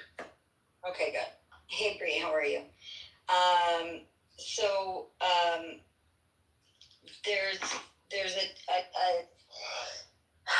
There's an interview that James Lindsay also did, by the way, regarding Dugan. Andrea posted it. I think it's on my feed as we speak. Do you want me to give you a summary of the Tyler Robinson trial today? Yeah, I essentially just want to know, did they have a lot of evidence that were brought up, or? 22-year-old accused of assassinating took place 4th District Court in Provo, Utah, presided over by Judge Tony Graff. Robinson has been charged with 7 counts, including aggravated murder, a capital offense, felony discharge of firearm causing serious injury, obstruction of justice, 2 counts of witness tampering, and committing a violent offense in the presence of a child. Prosecutors have indicated they will seek the death penalty if he's convicted, citing aggravating factors such as targeting Kirk for his political views and the presence of children at the event. Robinson's appearance and demeanor, transported under heavy security, including an armed SWAT convoy and rooftop snipers mirroring the assassination circumstances. Robinson appeared in civilian clothes, light blue shirt, striped tie, khaki pants, as previously allowed by the judge to preserve presumption of innocence, but wore restraints. Multiple reports described him as calm, smirking, chuckling with his attorneys, and in good spirits, which drew outrage from observers, including Kirk's family and supporters in attendance. Several UVU students who witnessed the shooting were present. The core focus was arguments over public and media access to proceedings. Robinson's defense in the Utah County Sheriff's Office pushed to ban cameras and limit records, citing risk to fair trial. Yeah. Hold on 1 second. There's somebody in the space that only has a couple minutes. Put a pause on that. I'm going to get right to it. I just wanted to cover one thing. Sorry, and I do want to hear the update on that. So there was a psychological profile assessment put together about Tucker. So I think for some of those that may want to, I'm actually, for me, it's a little bit, I'm not going to say sophomoric. It's a little bit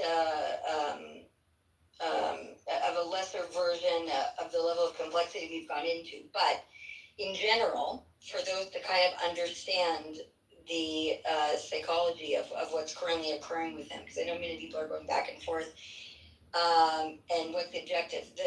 The actual main point of what you see going on right now is that Tucker is pissed off Trump enough, both from a domestic and foreign policy situation, by causing both havoc domestically and internationally, of which we'll have to go through the extensiveness of what that looks like. It's not just Trump. There's other people in the administration. Nobody mentioned J.D. Vance, as far as I know at this point. But this is an issue, and so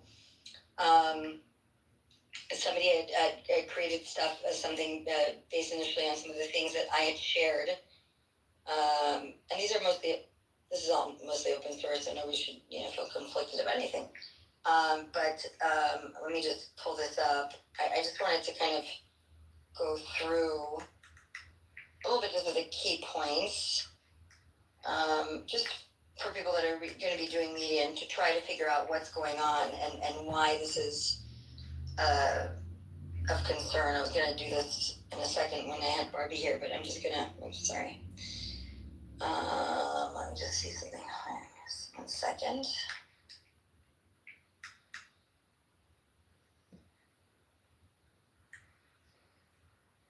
Okay. So, this is it. Okay. So, there's an introduction to this, and well, let me just go through this real quick. Since departing Fox News in 2023, Tucker has built a new political project centered on demoralization, moral inversion, and coalition splitting on the American right. Tucker advances this project by elevating adversarial regimes, revisionist historians, identitarians and leftists, terror apologists, conspiracy theorists, anti-American dissidents, Sharia law, and feudalism, while attacking traditional conservative leaders, the Republican Party, Zionism, the military, the U.S. military, and Christian theological foundations.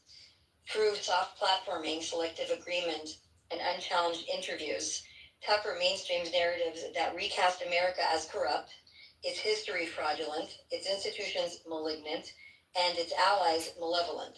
Brick by brick, he replaces the conservative account of America as an exceptional but flawed nation with a story of civilizational decay engineered by hidden elites and, in quotes, demonic forces. This realignment is reinforced by theological framework that severs Christianity from the Old Testament, delegitimizes Christian Zionists and evangelicals, and reintroduces classic anti-Semitic tropes in modern form.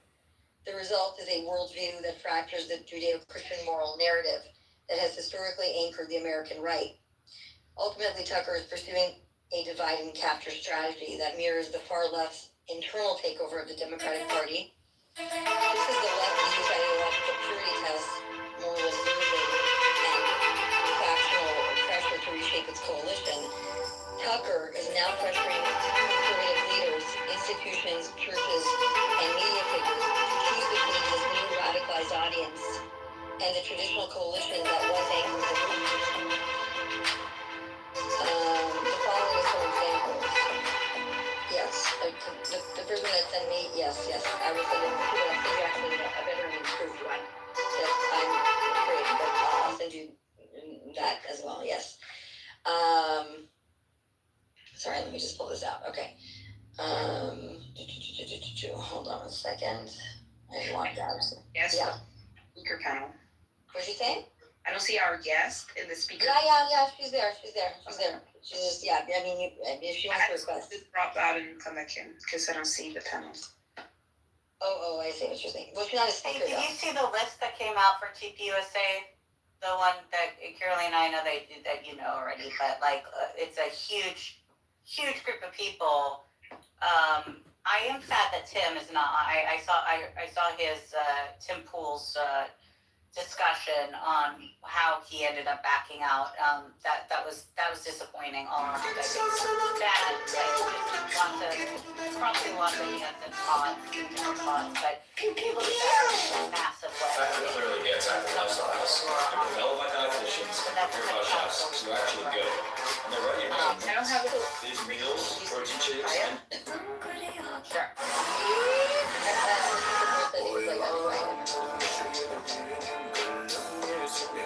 Yeah, he set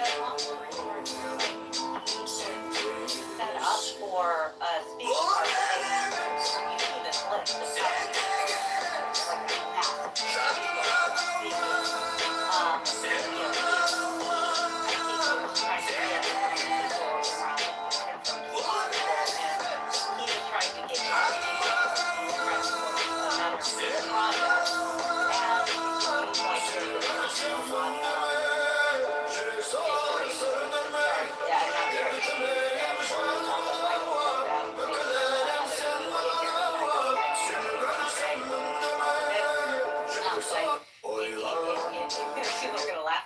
I literally was not involved at all. I'm not an activist, so I just was never on my radar. It does seem to me that it was just a lot of lines were crossed.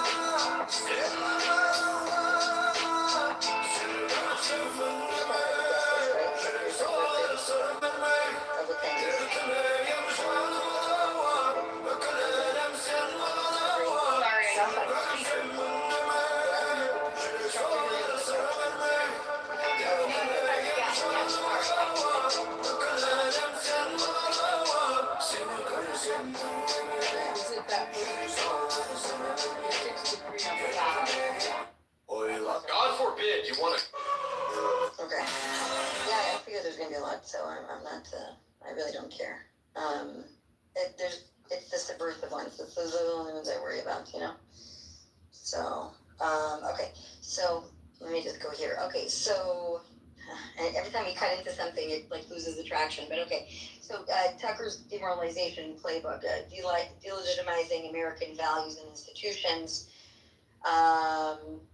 So uses moral equivalence, selective framing, positive portrayals of adversarial regimes and anti-Western ideas to erode confidence in America's moral standing and historical role by rewriting major events, especially World War II and Pearl Harbor. Tucker and his guests invert traditional moral judgments and undermine the post-World War II American story and identity, portraying American institutions, experts, and public servants as corrupt or malicious.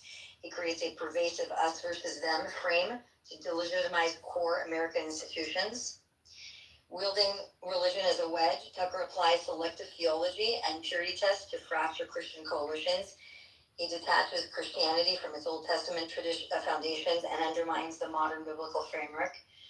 Tucker peddles anti-Semitic tropes, portraying the Jews and Israel as a source of division in America and on the right, dividing through extremism. By elevating grievance-based, identitarian, and supremacist narratives as legitimate interpretations of American life, Tucker stokes identity politics.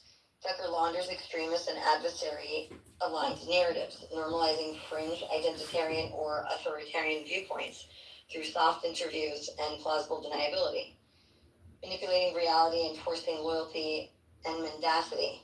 To maintain his narrative, Tucker utilizes gaslighting and contradiction, reversing prior statements, denying recorded positions, and substituting emotional claims for facts to destabilize audiences. By using targeted personal attacks, Tucker punishes dissent, enforces factional loyalty, and delegitimizes competing conservative voices. Tucker's core ideological shifts and how he advances them, delegitimizing American values and institutions. Tucker replaces the traditional conservative belief in America as a fundamentally good nation with a narrative that casts the United States as a corrupt, spiritually degraded, and inferior to its adversaries. Rewriting America's past, a central pillar of Tucker's worldview is the claim that America's history, especially World War II, is fraudulent or malicious. Churchill is cast as a warmonger. Tucker's guest, Daryl Cooper, a revisionist historian, stated that Churchill was the chief villain of World War II. He was primarily responsible for that war becoming what it did, in quotes. The Allies and the Nazis were morally equivalent. Daryl Cooper, accuses the Allies of the greatest scale of terrorist attacks you've ever seen in world history. Well, we were at war. They're not terrorist attacks, but I'm just saying that as a side note. America has been fed revisionist history. David Collum, a chemistry professor on the show, says, I think the story we got about World War II is all wrong. And Tucker interjects, I think that's right. Tucker has revived long debunked claims and ideals, such as Israel killed JFK and the U.S. government facilitated 9/11, which have been repeatedly shown to be false. So these are just the first less than 2 pages that I've just read. There's one other thing, defending America's adversaries. Tucker contrasts the dark retelling of American history with positive portrayals of authoritarian regimes and anti-Western actors. He highlights their supposed Where was I? Hold on 1 second. Oh, this is very detailed on the religious stuff. Give me 1 second. Okay, he highlights their supposed virtues, social conservatism, what he said about Madero, for example, in Venezuela, protection of Christians, which is what he says about Russia, which they don't, or geopolitical restraint, or even what he said about Nigeria, that the Christians were dying there, right? Or geopolitical restraint, while downplaying or ignoring their crimes, creating a moral equivalence that casts America as the destabilizing force in the world. For example, normalizing Maduro's tyranny through shared values. Tucker says in Venezuela, gay marriage is banned, abortion is banned, sex changes for transgender are banned. It's one of the very few countries with those policies. Those existed prior to Maduro, but that has nothing to do with the fact that people are starving over there and it's a authoritarian, destructive country. Downplaying Assad's heinous crimes. Tucker asks, why am I required to hate Assad? Some ophthalmologist from London is a bloodthirsty dictator? That's what Tucker said. I kid you not. Okaying death to America chants by Iran. During an interview with the president of Iran, Tucker fails to push back on claims that death to America actually means death to crimes, death to killing and carnage, death to supporting killing others, and death to insecurity and instability. He praises feudalism, for example. Tucker elevates ideas historically associated with anti-Western or theocratic systems, using them as contrast to portray America as chaotic and morally bankrupt. Feudalism. Feudalism is so much better than what we have now, because at least in feudalism, the leader is vested in the prosperity of the people he rules. The Taliban. Tucker claims that the Taliban's cruel method of treating drug use is morally superior than America's approach. The Taliban have a faith-based, nonsense, intoxicant policy in their rehab, and it works, and ours doesn't, in quotes. Sharia law. Tucker sarcastically criticizes Sharia law, implying that it's a good system, saying Sharia law is bad, it's worse than what's happening in New York and Detroit, it's just bad.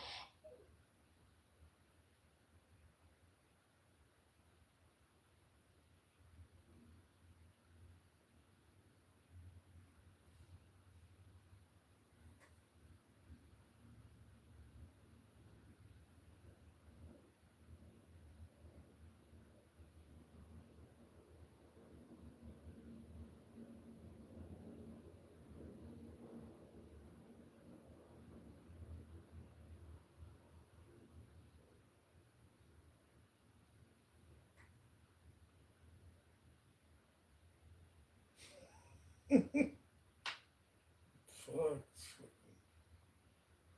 Fucking rich.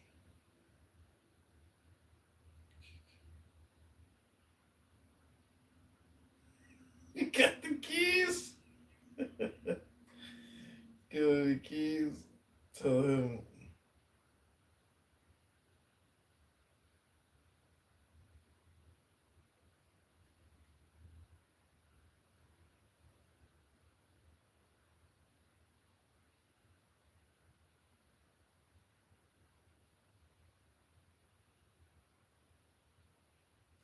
Tell him he found a book called The King of Keys by Rebbe Hashem.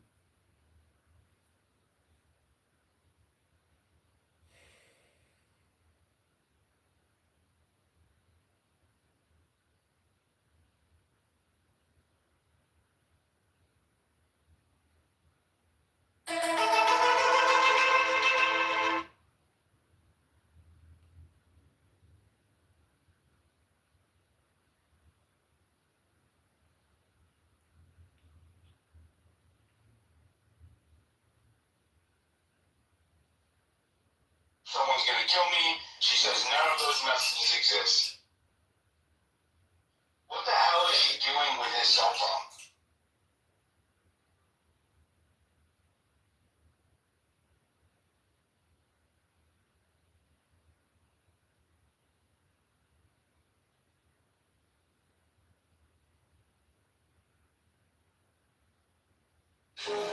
Doing with his cell phone?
just bringing people in here. We gonna get some Gen X and. That's good. You do. You don't know shit. Who's Victoria? Yeah, but like, damn, bro, that's what made it irritating when I was trying to get the information. And he was talking like, just be there. Yeah, that's liquid new name, Victoria.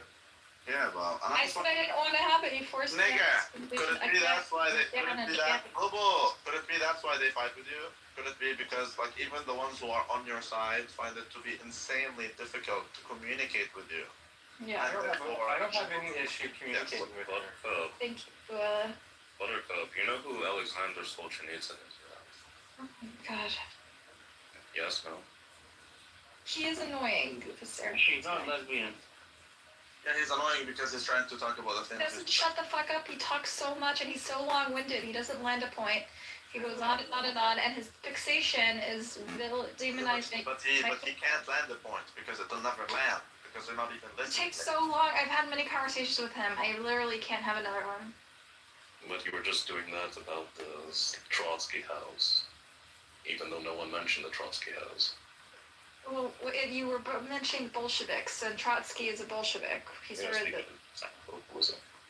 I only That was mentioned. more interesting than why the Jews are the root of all evil. Okay, do you like, what type of music do you like? I would say. Well, do you like Kanye? No. You do, Rabbi. He has a nice song. It's called. Nobody thinks the Jews are the root of all evil. Do you know Nigga Highlight? Eric does, and Rabbi do. I don't think the Jews, bro. I don't think all Jews are the same. But I do believe this. And look, I'm not gonna look. One thing. This is it. I believe men are men and women are women. Hang on, I'm taking notes. What was that? If you want to call a man a woman, that's your choice. Don't force me to say it. I don't believe it. I won't say it. And therefore, The Jews don't have a gun to their head saying I'm trying say to it. explain to you my perspective. Would you call me mommy? I do see an issue. I see it, that there is per capita more of these issues among the Jews. And you're asking me to deny that. But I believe it. I see it. Who's holding a gun to your head? Nobody. Fuck off. Like, no one's holding. Okay, but you're Call women women. I don't care. You're trying to make it seem like I think all the Jews are the source of all. The Jews mind their own business. They don't legislate. They're not the fucking Christians that try to legislate their beliefs. And they live and let live. That's the difference between Jews and Christians. Christians try to impose. They're like fucking. Nigga, you can't legislate beliefs. You have none. You have no beliefs. But they do legislate. Jews have beliefs. No, you don't have beliefs. Well, then why do you care so much about our non-beliefs? What are your beliefs? Why do you care so much about? Why are you overbearing about whether or not we have beliefs? Tell me what because you don't have. You're the overbearing ones because you're the ones with the whacked out, like back ass. You just don't have a normative authority. You just don't have that. You don't have a normative binding authority. You're angry at us for not having beliefs. You're angry at us for having beliefs. You're like enough. Yeah, again, you're fighting. The absence of belief shouldn't be the absence of belief shouldn't be offensive to you. It shouldn't be offensive. The absence. Yeah, you're fighting with yourself. No, you're the absence of belief shouldn't be provocative. Yeah, but you're fighting with yourself. I think listening should be more important because without it, there's no comprehension. Rabbi put his neck on the line for Epstein. I don't think a man who believes Jews would ever do. I did put my neck on the line for Epstein. That is true. Now you. Because you guys have a similar lifestyle. You suck at listening and therefore comprehension, Bobo, and there can be no conversation. Wow. You and Epstein have a similar lifestyle. So Yes, doing nothing wrong is a similar lifestyle. Yeah. That we have in common. Okay. So, do you understand, Boo Boo, why it's infuriating to talk to you? No.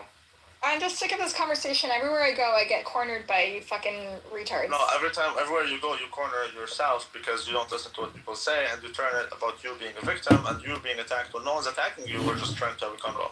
Everywhere you go, everywhere you say.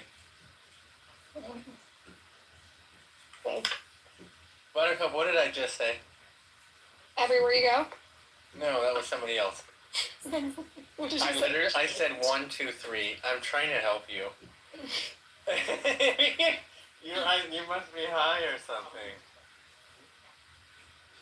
I've considered that. I wish I was high.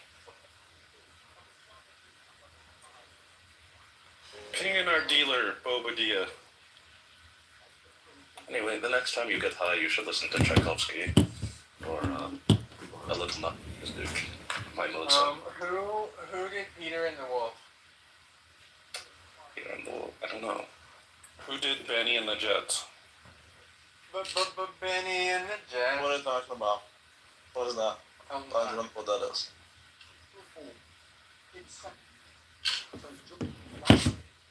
Oh, child. Look, man. You can keep wasting your time. As far as I'm concerned. Christians are the only religion that tries to legislate their beliefs on people. Christians are the only people who have beliefs worth legislating.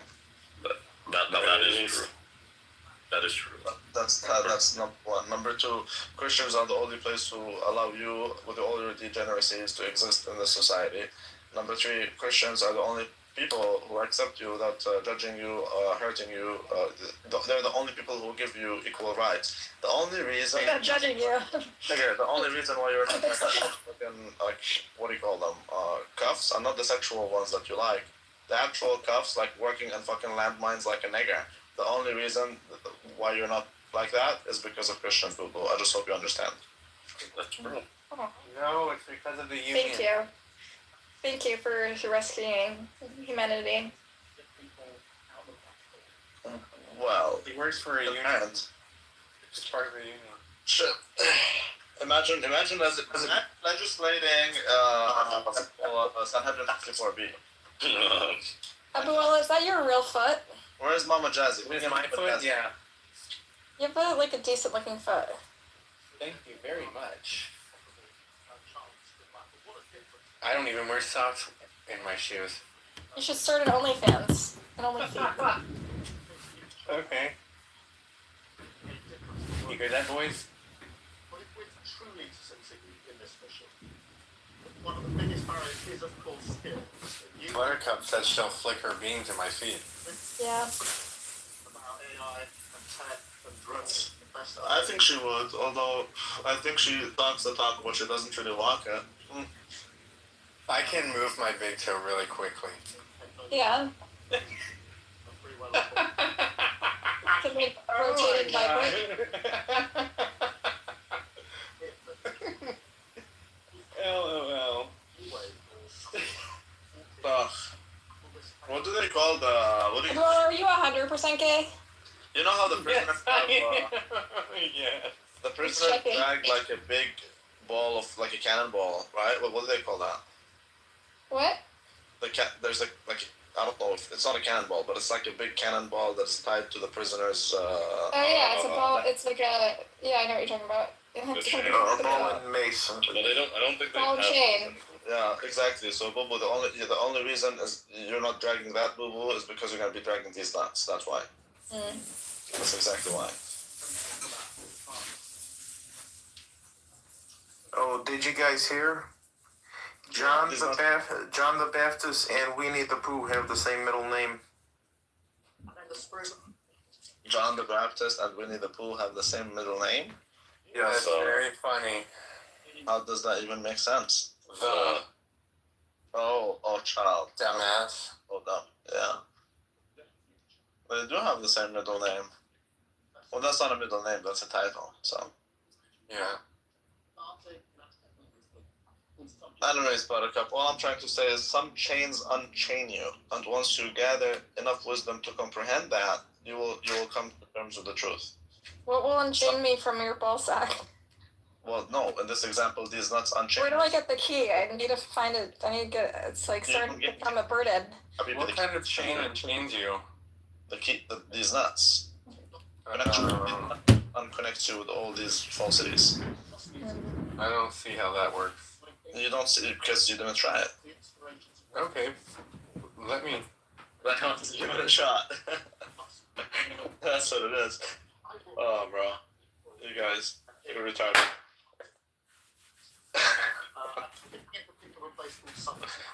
You're so annoying, Buttercup. You're annoying, Rabbi. If I go to New York, I'm gonna elbow your face. Okay. Children in Somerstown. That's hot. I'm just kidding. Why elbow my face? Good job. I think elbowing is funny. Okay. It As a sounds threat. painful. Yeah, people say I'm gonna punch you. They never say I'm gonna elbow you. Yeah. Want them to look out at the technology. Oh, my head hurts me so much. Oh, fucking hell. This could belong to me. And so this work we're doing with I'm gonna knock your knees out from under you. Okay. They've got a future. You can't aspire to do something unless you can see it and feel it and understand what it is. In this country, the technology needs to be built in that way. And whilst I'm on Summerstown, I do just want to give a short example of that and praise for investing in Summerstown, because I've thrown this challenge out to them many, many times. Waste time, this guy. Children in the poorest part of my constituency aspire to work in your sector. Oh, child. Oh, boy. Oh, boy. Conspiracies around Erica Kirk. Oh, no. A grieving. Yeah, apparently there's more on her. Now put herself in the She spot. killed her husband. Out there making the rounds. So I think that She's the tranny lover. to address some of the various. I don't know what she is and what she isn't. I just know that she's. No, I do know what she is. She's pretty off. True. Some of them might be debunked, and we're going to go through a few of them. But first, let's just go ahead and take a look at some of the media rounds that she's been doing. Most notably, she sat down. Do you know Kim Iverson? She's actually pretty good. Okay, sometimes she looks like a retard. I mean, it sounds like a retard. Sometimes. She asks questions that sound stupid, or like she's not listening to the person. Because she'll ask something that has already been said. Which one is Candace? By the person, so she gets her guests to repeat themselves. Okay. So, she sits down with Bart. Now, a lot of people are suspecting some of the conspiracies around Erica Kirk have been that she's major Zionist. Well, yes, I do like Kim Iverson. That her parents are major Zionists. That her parents, her dad in particular, worked for. She even said Shabbos. Happy Shabbos on Friday, and like then they throw their phone. So they're hardcore Judaizers. Yeah, that was helping design the Iron Dome. That her parents are major Zionists. That Trump, she was Miss Arizona 2012, and that was when it was Trump's organization at the time. The Miss Universe organization was owned by him. And the thinking, so she's known Trump for a long time. She didn't meet Charlie Kirk until 2019. And there's a thinking that Trump and his team actually set her up with Charlie Kirk, that Trump was the one who facilitated the interview. What if Donald Trump is like Charlie and Charlie's Angels? Interviewing. And Miss Universe is just like a front for these female spies. Started dating instead, and then they ended up married. And the theory is that Trump actually set them up. And that this is, the overall assumption. And then there's also a conspiracy theory that we're going to get into about her organization, a charitable organization. That's right. To a Romanian children's charity that people say is linked to child trafficking. We're going to talk about that. But the premise of a lot of these conspiracies is that Erica Kirk is basically a giant Zionist and that she's doing the bidding of Israel. And it is odd that after Charlie gets killed, and a lot of people are suspicious that the reason he was killed was because he suddenly was turning on Israel, that they tried to stage an intervention, that he was, and then even 3 days before he was killed, he still said, I'm giving up on I'm giving up on Israel, basically. I'm turning my back on that. So the conspiracy is that Erica is deeply Zionist, that she's deeply entrenched with the Israelis, or that she's blackmailed or controlled by them. So it's one or the other. It's either she's got the motivation herself, or it's that somebody behind the scenes is influencing, blackmailing, manipulating her against her will. So it's either with her will or against her will. But nonetheless, the theory is that it's happening. They literally had him by the balls. CEO of TPUSA, and she's now making the media rounds, and that she's saying and doing all these things that are indicating her love for Israel, and that she is going to be making sure that TPUSA stays in the lane of pro-Israel. It's the most influential political organization for young people, and it needs to stay pro-Israel, and that's what the Israeli Zionist lobby is afraid of, that Charlie Kirk was going to take in a different direction. Much of the TPUSA youth are already in that other direction. Whenever they hold an event, you got a lot of people standing up. She's saying all the right things, all the big things. And a lot of those kids that are at those college campuses don't like any of it. So left to TPUSA turning that ship around. I don't think they can. But nonetheless, they seem to be trying. And it seems, whatever the motivation be, whether it be by choice or by force, it seems that Erica Kirk is trying to steer TPUSA still in the Zionist pro-Israel lane. Now, then others argue that Charlie Kirk is dead, so we cannot ask them. They'll say, no, Charlie wasn't turning on Israel. He was still deeply pro-Israel. He was still very much in the cause of Israel. We saw Netanyahu. Brought to you by Peter Thiel. Say multiple times after Charlie was killed, the same day, how much of a friend Charlie was to Israel, and he was a great ally and a great friend. And, we've seen this narrative be spun at us, which is that, no, Charlie was definitely not turning on the Israel cause. He was super deeply pro-Israel. And so Erica is starting to make these rounds. And I gotta say, these media rounds that she's making are not helping with the conspiracies against her. Whatever the motivation be, whether there be a conspiracy against her or not, whether she's controlled or she's doing it on her own, her appearances are not helping.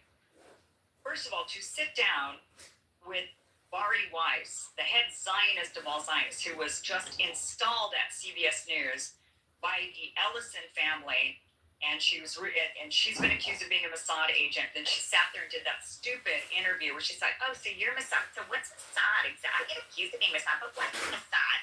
Like, this head journalist of CBS doesn't even know what Mossad is. That's how stupid Bari Weiss seems sometimes.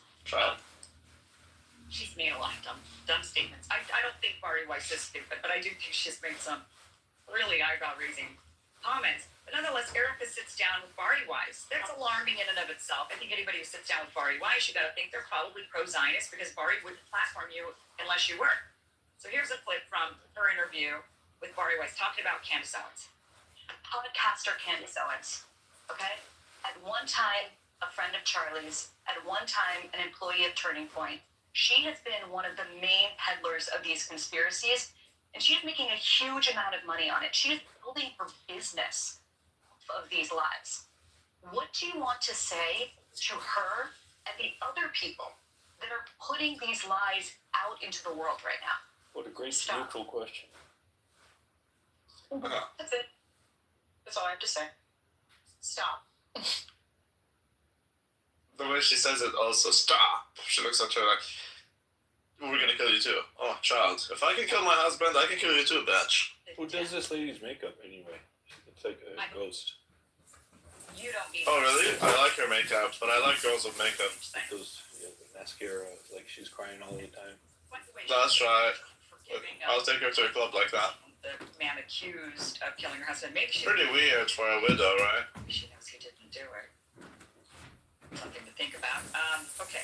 In the next interview, so there she is sitting with Bari Weiss addressing Candace Owens saying, "Can't stop investigating the Egyptian planes and the Israeli connections or whatever this might be. You just stop that." Okay. In this next interview, Erica strangely says, now she's supposedly a deeply Christian woman, and she says Shabbat Shalom. She says this, by the way, that is not a phrase Christians use.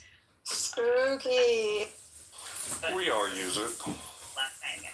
Third time I said it, even more than the Jews for a couple of weeks, and they kicked me out. His bags, Daddy's home. Take his phone Friday night, Shabbat Shalom, threw it in the junk drawer, and it was just. And that's what I always wanted to meet. Yeah, that's definitely not Christian. I'd always say, baby, I don't care what time you get home. If food will never be cold, it might sit out for a little bit, but I'll reheat it. It's fine. Shabbat Shalom throws this one.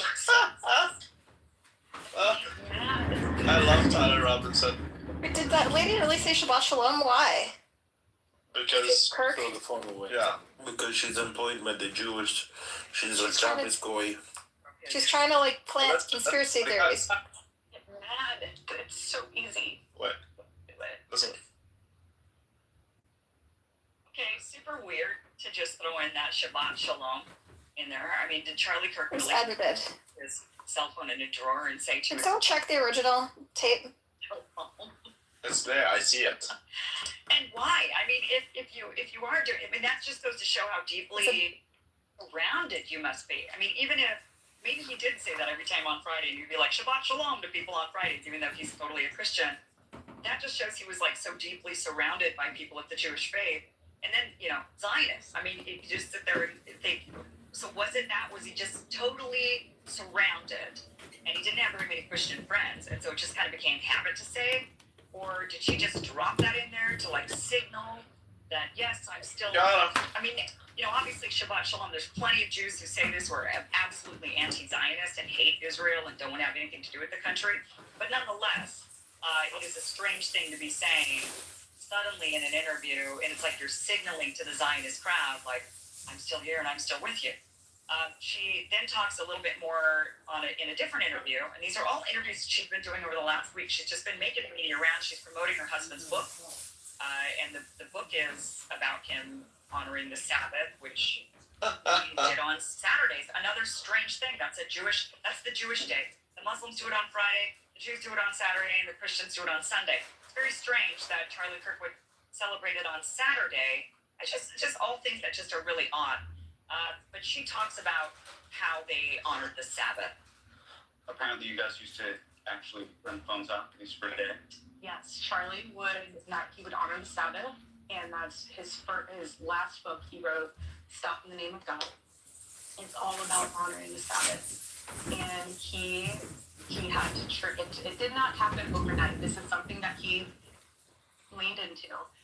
And on Friday night when he would get home from work, he would turn off his phone and he would shove it in the junk drawer and he would say Shabbat Shalom, shove it in the drawer, and he was full dad mode, fully with the kids, sports mode on Saturdays for college football, and he couldn't breathe. He had this sacred moment to just breathe and to rest and get away from the chatter, get away from the world, and just have a moment to understand that This is damage control from the anti-Semitic allegations. Buttercup, do you do the same thing on Shabbos? No, I'm not observant, but my parents are, and it's actually really nice, the Shabbat. Yeah, she goes to swingers clubs on Shabbos. Now Buttercup really does sound like hell. She's like Frankists. You know the Frankists?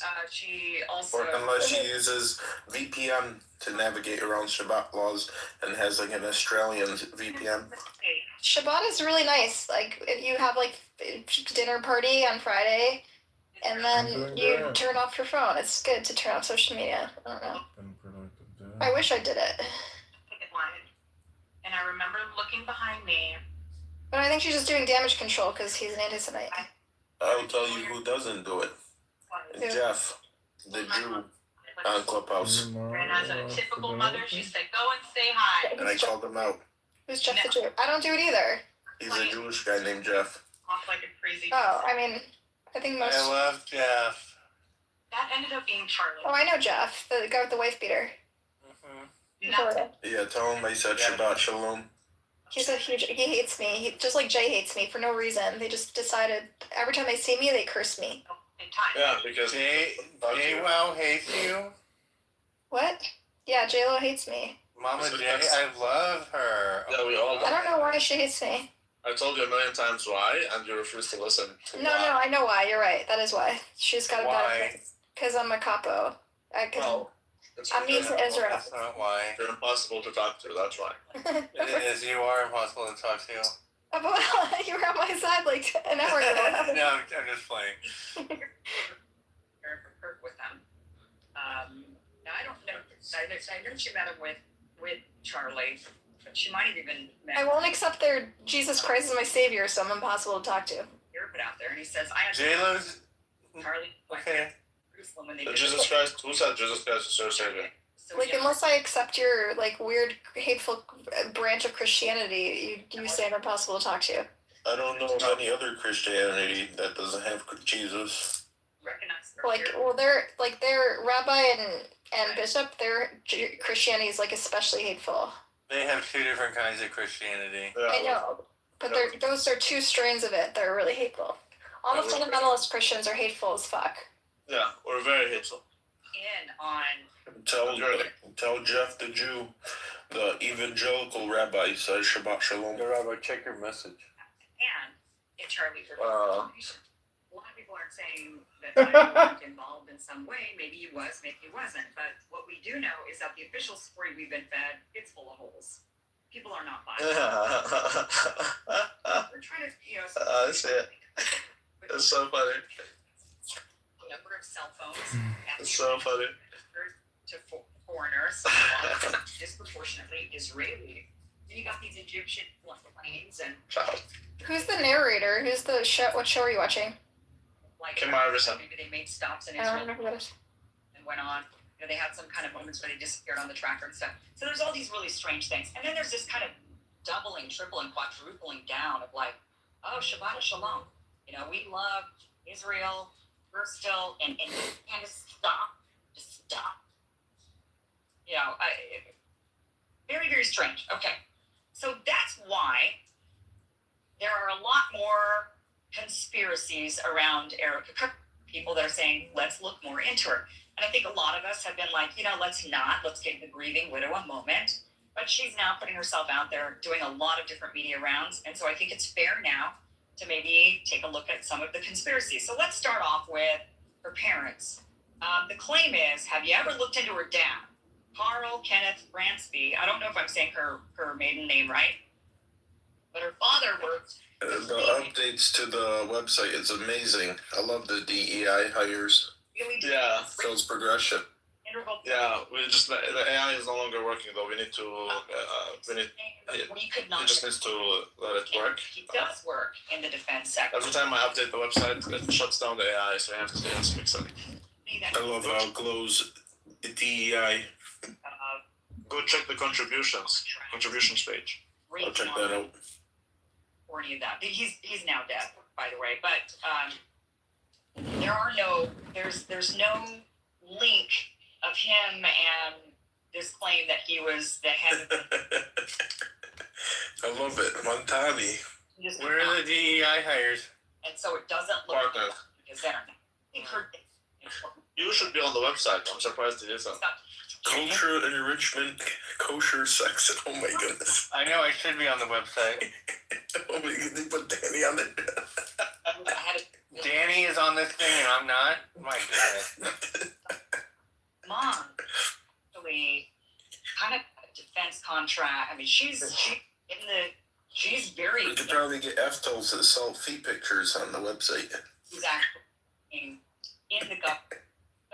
Different companies, all of the defense sector, and there's some really strange activity with her mother's companies that I think could be eyebrow raising, and certainly, at minimum, show that look, any company that has security or defense contracts or ties probably has a lot of ties to Israel, to Israeli tech, Israeli Israeli contracts.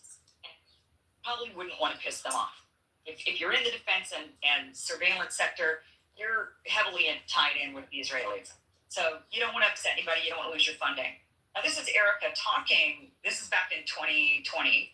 And she's talking about her mother, even why they moved to Arizona, why her mother moved to Arizona. And that was because she was going to be working for the Department of Defense and Department of Homeland Security.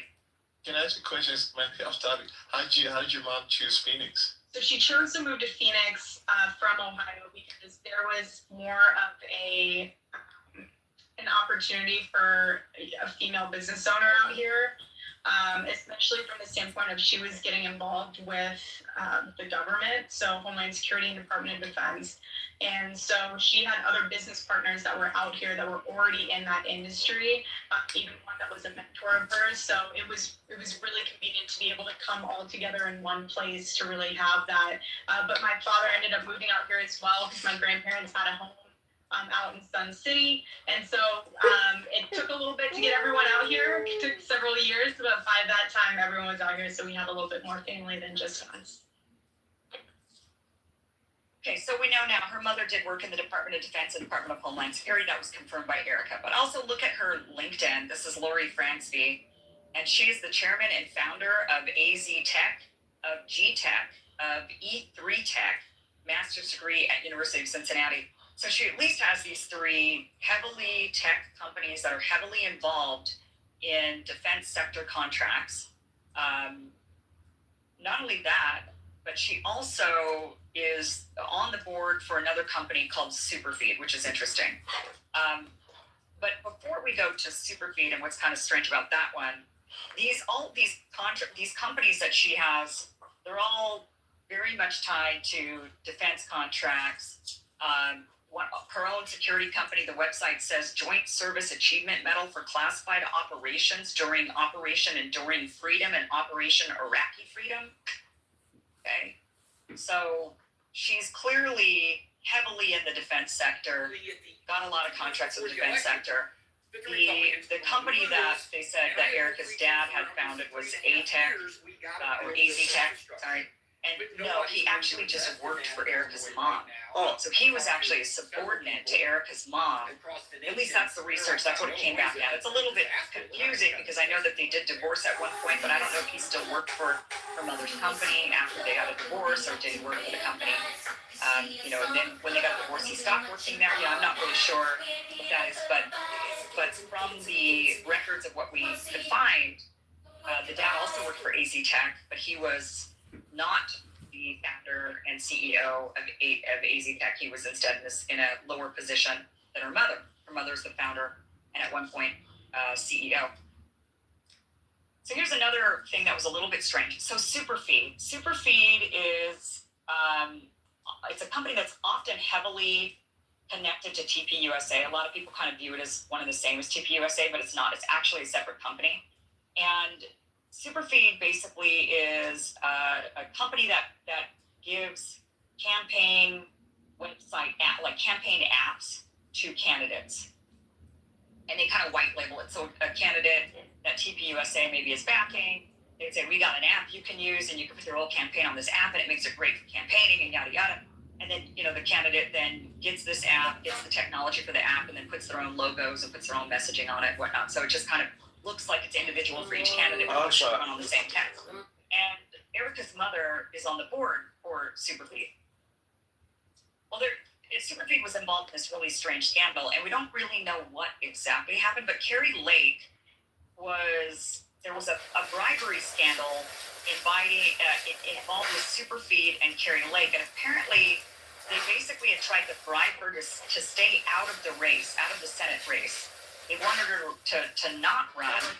We don't have any clue as to who they wanted to run instead, but there was somebody else that they wanted, and they were basically trying to bribe her to not be involved. They were bribing, I'm not sure if they were bribing her directly or if they were bribing somebody else, but it was basically the premise of it was they didn't want Carrie Lake to run, and they said, you know what, just wait your turn, is kind of where we heard that before. It's not your turn, somebody else's turn right now.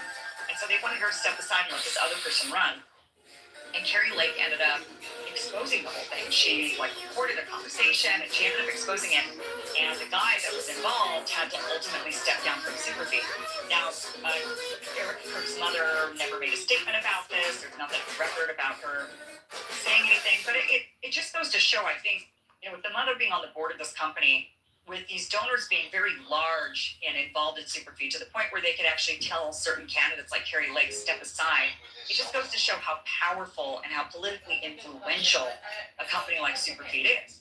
And the fact that Eric Kirk's mother sits on the board of this company, and the fact that she then has several defense contract companies, and the fact that they've received medals for classified operations during Operation Enduring Freedom and Operation Iraqi Freedom, goes to show that her mother is quite prominent and at the top echelons of the defense sector and political sector, and where they intersect.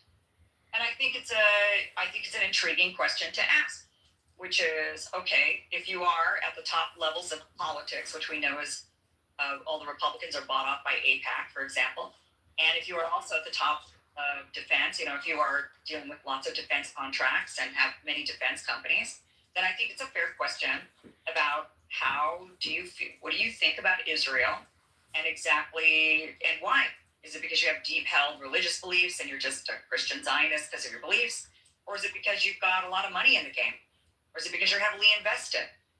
What exactly is it? But I think it's fair to say that there could be, if your own mother is saying, look, we're pro-Israel because look, honey, we got all these defense contracts and we do all these things to help keep Israel safe. And maybe it's coming from a place of, I'm just a major Christian Zionist, and one day Jesus is going to come back, and then, we got to get all the Jews to Jerusalem in order for that to happen, because I'm a dispensationalist, right? Like, maybe it's coming from that, sure. Or maybe it's coming from a completely different motivation. And it doesn't really matter what the motivation is it kind of points towards this, but, the contracts, the alignment, the affiliations, all of this point towards being heavily Zionist, because a lot of people in the defense sector are, and if that's the case, then is Erica heavily Zionist? One would think. She was raised by her mother, but of course you don't always have the same views as your parents. But then, we don't know what was going on behind closed doors, and Erica Kirk has made it very public and often, and she's right to do this, to say, I think she's personally right on this point, that whatever squabbles you have between you and your spouse, you should keep it to yourself. Like, you shouldn't make that public. You shouldn't go talking to your friends about it, because the minute you do, your friends start judging, everybody starts judging, and then your spouse can't overcome it, and your private conversations become kind of a mess for your friends and family members, and everybody gets judgmental, everybody's protective of the one that they're related to or that they're friends with. And so Erica said several times when she was on Charlie Kirk's show that, she believed in keeping their squabbles private. Did they squabble about Israel? Were they not on the same page? Was Charlie starting to change his mind? Was he starting to say, look, I don't know if I can support this anymore? And even then, Erica said that it was an evolution. She didn't know him she met him in 2019, they married in 2021, and he just died this year. So they didn't know each other for that long, really. I mean, relatively, it's not that long. And she said it was an evolution. So while she had known him in that short period of time, just think, since the beginning of the pandemic, really is what we're talking about. Since the beginning of the pandemic till now, Charlie Kirk had changed, and it started saying things like Shabbat Shalom. Like, this isn't something that that was ingrained in him by his parents when he was younger. This wasn't a belief system that he'd had for a long time. She said it was an evolution that got him to that point where he was celebrating the Sabbath on Saturday and saying Shabbat Shalom to people while she knew him. It's kind of weird. It's just, I think it's worth questioning. Like, what exactly was their dynamic? What was her thinking about Israel? What was that all about? Were they on the same page? I think is the big question. And not that I'm accusing her of, anything nefarious against her husband. I'm not. But at the same time, I'm also not, because I also think that spouses should always be the first suspect, because they usually are. So I think it's fair. It's not like I'm being, stepping out of line by saying, well, somebody was killed. The first person you should look at is the spouse. Now, I get it. This was a very, she was not the person who took the shot that killed him, right? Obviously. But, spouses have hired hitmen. That's not out of the realm of, we hear about this. So hire people to kill their spouses. I don't think spouses are, I don't think it's out of line to suspect a spouse. In fact, I think that's what they usually do. But right now, because it's such a high-profile assassination, people don't even want to look at this. They're, oh, no, we can't. That's just so awful. He's a really bad person if you even look at the spouse. I don't think so. I think it's fair game. You have to. It's an investigation. Somebody's dead. And so you have to investigate. That person deserves, in their, in the afterlife, or maybe God's already told them what happened. But nonetheless, we deserve to get